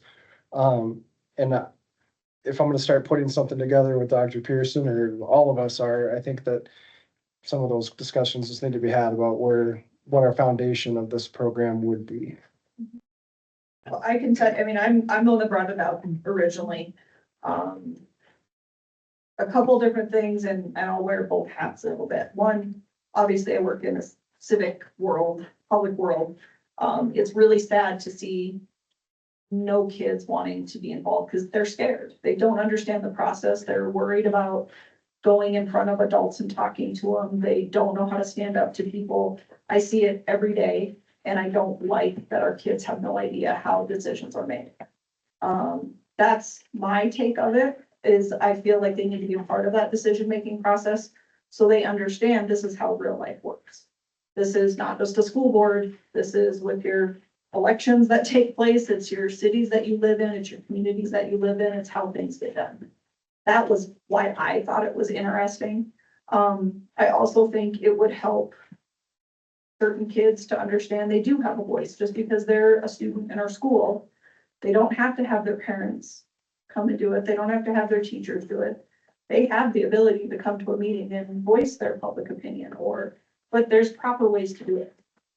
That's what I want to teach them. It is not, you can say things, and it's okay to say things as long as you know how to do it respectfully and with knowledge. That's my take of it, and I don't think kids know how to do that these days. Most don't. Yeah. Well, I think that's most of the literature and programs I've read. I mean, that's why programs exist. But again, I think that the engagement level of consistent engagement and finding the right student, I think, are the biggest two hurdles. And let's be honest with you, I mean, there's some we could put this out, and you don't want to just appoint somebody and say, student council president, like, this is now a duty that you have to do. I don't think that's going to be successful. And that kid will have sat here for the past 2 hours, through all this. Because, I mean, not every kid is down for that. Some would be. I think it's an excellent opportunity, for any youth who wanted to be a part of that. I think that you're exactly right, though, that's gonna be the problem that we're gonna have, because I would not be afraid to go out on a limb and say that if a student is interested in fulfilling that role, they're probably also the same person that's on the student council, is in the school band, is on the basketball team, and about 14 other different activities, They're always good. and they're already, maxed out. That, I see that all the time. But I do think that having that opportunity would be fantastic. Well, I think we need to gauge some interest before we just say we're gonna do this. I would agree. I think that could look a few different ways, but I think that we need to get kids' opinion on it. And I'd almost question too, given the size of our school, would we have to consider having, like, say, 2 kids appointed, and that way, if one of them can't be here because they've got a basketball game or whatever, the other one can be here. And that also kind of, there's a lot of models like that, like they get elected or whatever, their junior year, senior goes off, they spend a 2-year term. And so it's always kind of feeding itself in. It also, there's a lot of conversation about making it more comfortable, for 2 students that are sitting here to chime in, just for the aesthetics of it. Yeah, and I think there's a lot of possibilities with this, but I think there has to be something in it for the student as well, meaning like we need to make it needs to be prestigious. It needs to, again, it needs to be a certain level of engagement that's ongoing. They're not gonna probably chime in on a lot of, just like today's policy conversation, things like that. Maybe they will. But I think giving them a very specific set of duties, and a piece is really important to making it successful.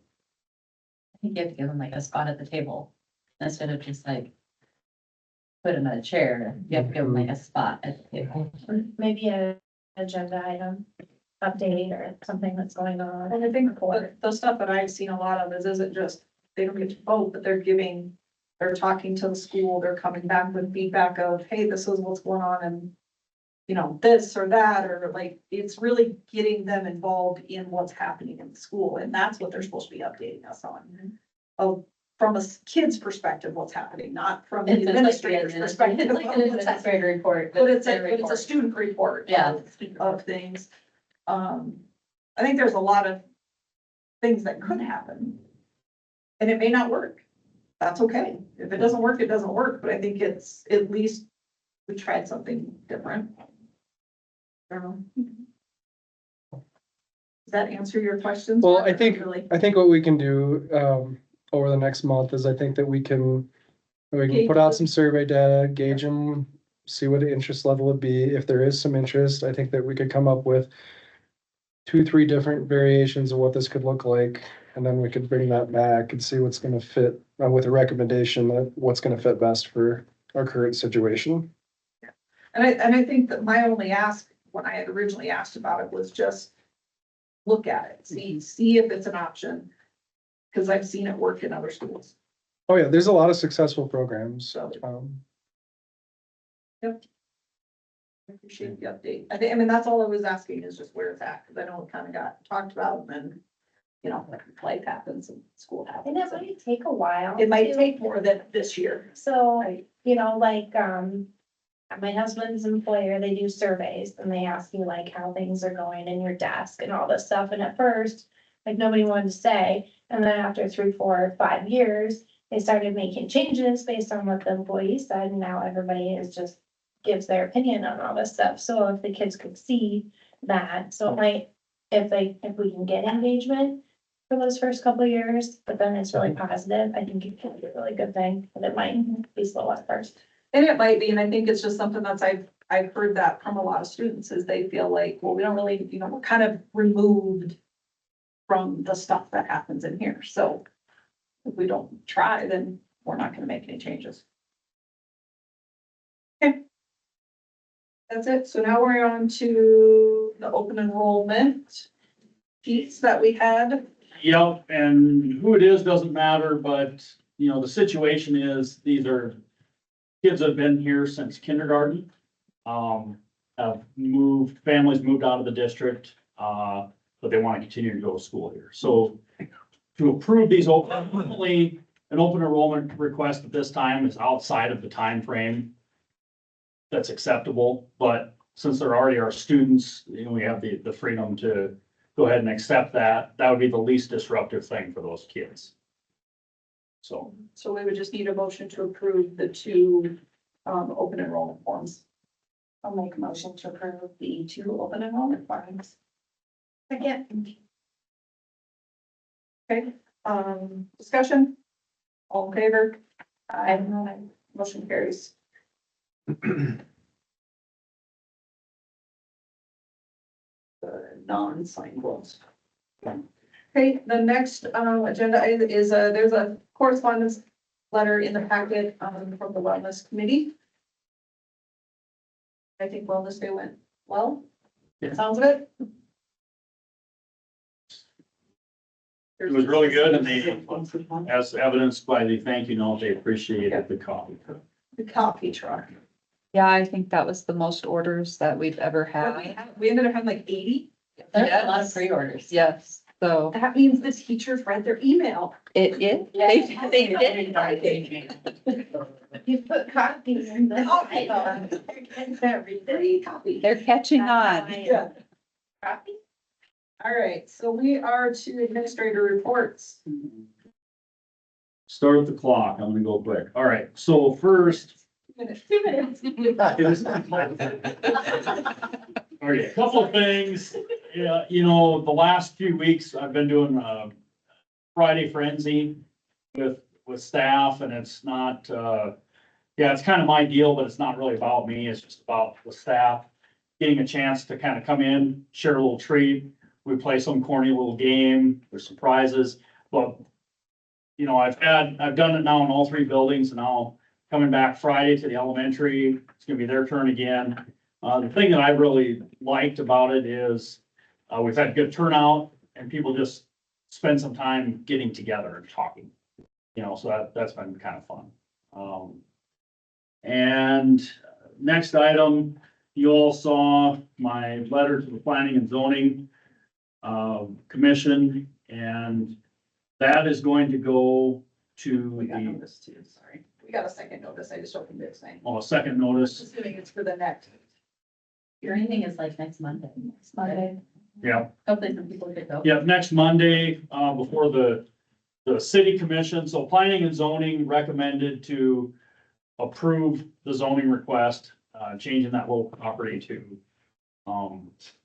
just like regular commercial.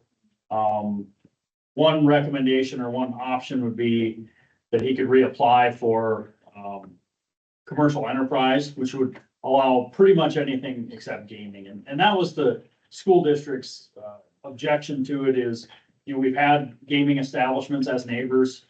They've been good community partners. We're not making a statement against gaming establishments. It's just that we probably don't want any more surrounding the elementary school. That was kind of the position I took in the letter, that maybe this is enough. And so, anyway, I submitted that letter on behalf of the district. I had shared that all with you. If anybody wants to make a comment on that, publicly, I would let you jump in on this, but I mean, I would just say I appreciate you doing that.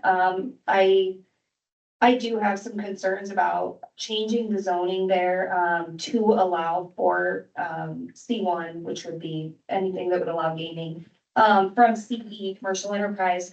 You know, one of the things that has come up is open container. You know, we already have open container that is available up to Pine Street there. And it's a slippery slope. We already have gaming establishments, so close.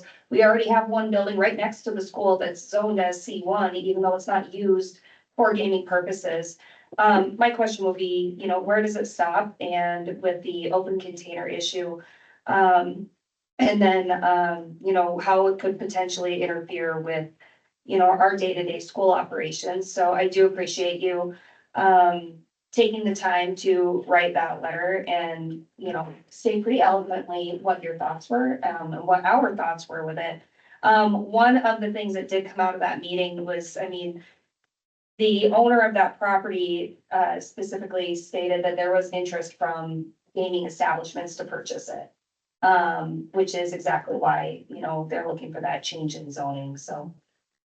I appreciate you doing that, thank you.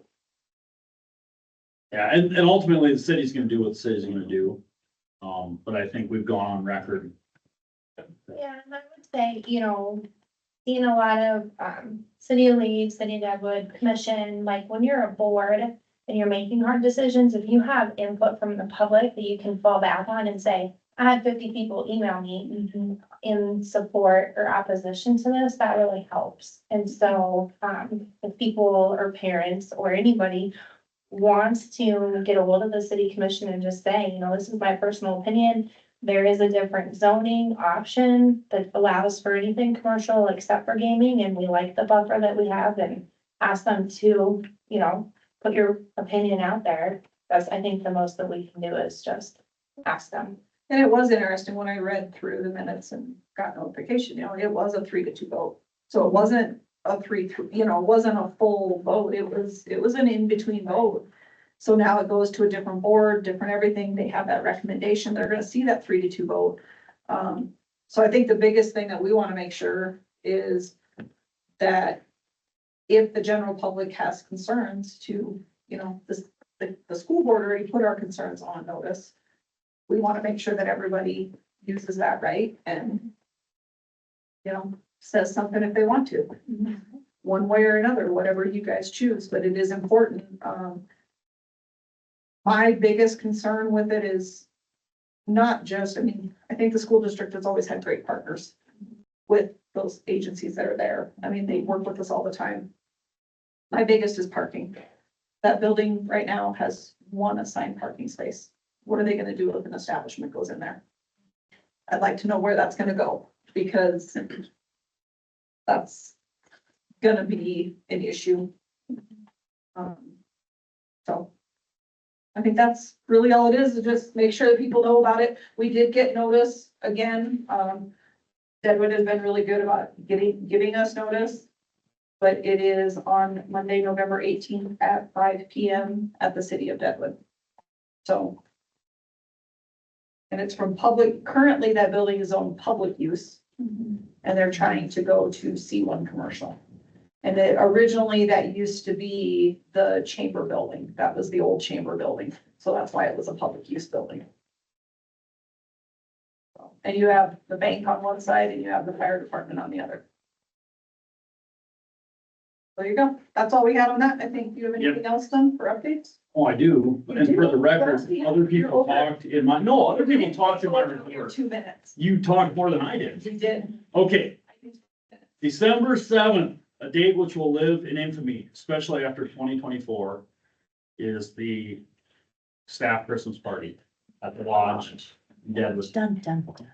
So, mark it on your calendars, plan to attend.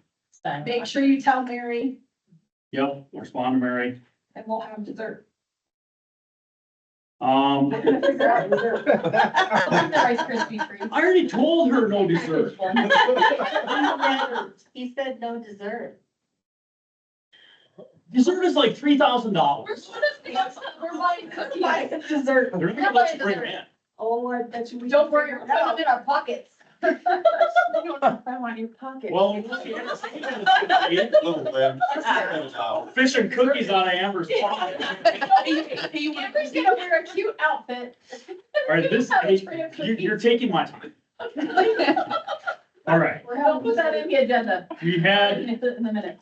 a nice little meeting the other day, in this room with our new, student success family liaison and a lot of administrators, school resource officers, school counselors, and, really worked on, it was really a productive meeting, worked on kind of some procedures, some protocols, with tracking attendance, following through on the attendance policy, defining roles as far as, helping her to build relationships with families. And I have to give credit to Amanda Bender. She kind of saw, with her ear to the ground, kind of saw a need to have, and some, where some things are maybe getting a little off track.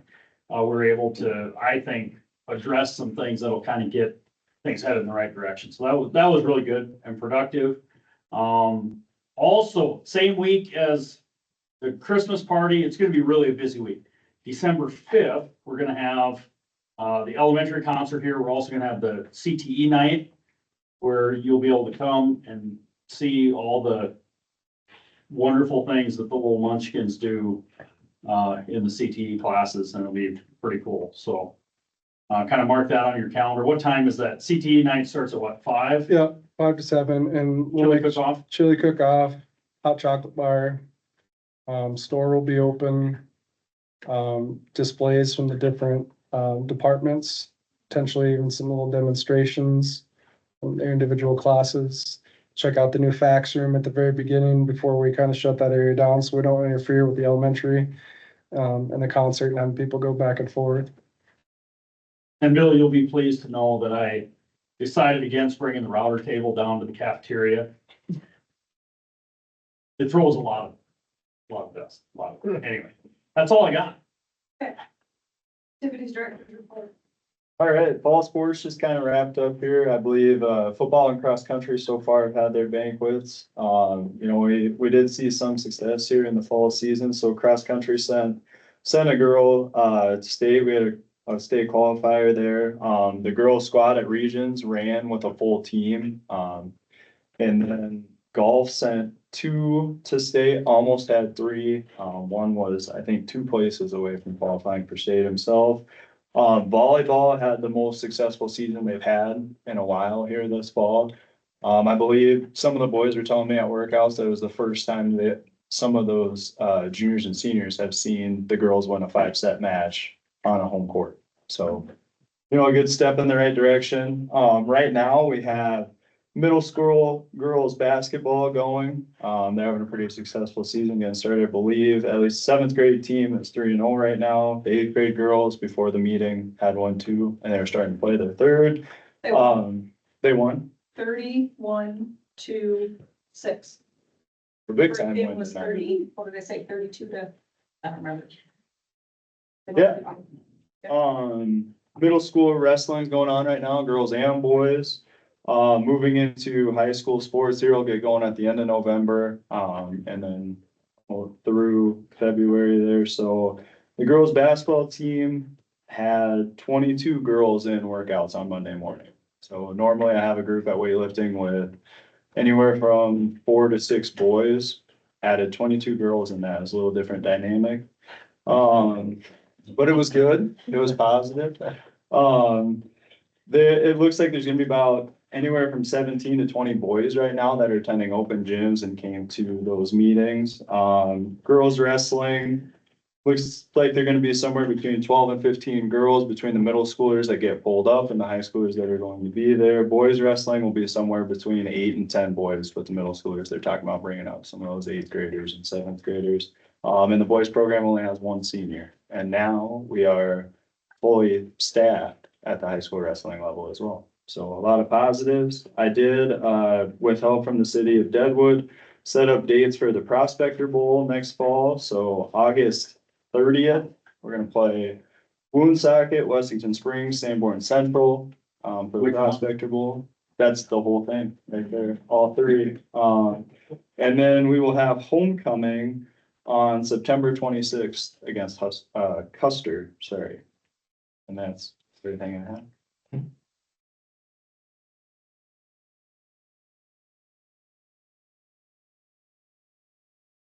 And we don't have any administrators coaching in the winter sports season. That's always a good, Yeah. job. It was like a positive. Right. Technology, well, good job, Mark. Yeah. I have a technology report. Oh. It's for Jamie, technology fall update. It's in sentence fragments, so it'll be short. New middle school computers, new computer bags. The Digger Depot put the logo on them. Was that Pete or was it the Pick and Shovel? You I know, believe it's the pick and shovel. Pick and Shovel, That's their wonderful, money. classy. That's your money. middle school computers. They're not taking them home. It has helped tremendously with repairs and lost and forgotten machines, so that's a good step in the right direction. Windows 11 was new this year. Everyone is adapting well. The state changed internet providers this summer. Everything has been going well. Well, I think I'm very, said everybody's adapting well. Yeah. It's right here in black and white. You have been adapting well. I have. More programs integrated into Clever this summer. I don't know what that even means, this summer. Working toward one location for staff and students to find and log into different platforms. Converting a few more programs over Christmas break. Working on quotes for E-rate to fund replacing the network cabling for the high school, middle school during the summer of 2025. Replacing wiring from 98, 99. Do you remember when those guys in the orange shirts I came? do remember them there. I used to cart them around. And if you are interested in what, particular teachers are teaching at a given time, the plan book links are on the website. So if you go find the teacher in the staff directory, click on their plan book link, you can go see their lesson plans. It's awesome. That's technology report. That was via Jamie. She's out, recovering from surgery, so. You're up, Bill. Okay, so we have officially opened up the fax room. Darcy was one of the first ones that got a cook in there. What'd you cook, Darcy? Well, so on Wellness Day, we had a dietitian come in and did a healthy desserts cooking class. We worked out all the bugs. There were a few bugs. There were a few bugs, but we got them all worked out. And now it's up and running. It was amazing. No fires. No fires. Yeah. Great job. It was all electrical. There's a fire, there's a big problem. So then I've had the report from the electrical engineer, and I've asked him to get a hold of somebody about helping us get our stuff ordered so that we can finish this electrical project back here. I basically kind of got that all figured out. He's supposed to be letting me know by the end of the week exactly what it's gonna be. I'm gonna guess it's gonna be like right around $28,000 to get that all done. And how much was the equipment? That is the equipment. That's the equipment. So then how much will the install be? I don't know the install until I get, everything that they want there, so. And what I'm getting at there, Bill and I had a conversation that if the equipment and the install is gonna be over 50,000, then we need to bid that. But we went ahead and bought the equipment. We weren't really in a position to bid that, because we bought the equipment, We're going to buy the equipment. or we're buying the equipment. Yeah. And so that should be here, they told me around March, so we should be able to get that in the summer, so. Then we did a demo, which some of you guys know, with the plastic sheet that goes over the windows, so that if we have a shooter come in, it is not bulletproof. But it will slow somebody down enough that, maybe some law enforcement or somebody could get there. So that's kind of some stuff that we're looking at there. The brick wall of the football field's done. Still need to put some Thompson water seal on it. Cost of the bricks on that was about $8,000. The masons were about $9,000. The cement wall was about $23,000, so. And how much, do you know how much the, I do not know what they made. how much money they made? It looks really nice. Looks really nice. It looks really nice, and I guarantee they didn't make what we I paid think for for it. that. Absolutely. That's kind of what I was thinking. Yeah. I wanted somebody else to say that. Yeah. Yeah, I think for that. And that's all We we have a got. really pretty wall. It turned out nice. It was a long time coming. Yeah. What else? Anything else? That's it. That's it? All right, we are to the public forum. I know you guys are all jumping at, just want to talk. Two Yeah. to 5 minutes. 2 to 5 minutes. So we can give you more time. Just checking. Nothing from public forum? All right, next meeting, Tuesday, December 10th at 5:30 in this room. Motion to adjourn. Motion to adjourn. Second. Discussion. All in favor? Hi. Thank you. That used to be the.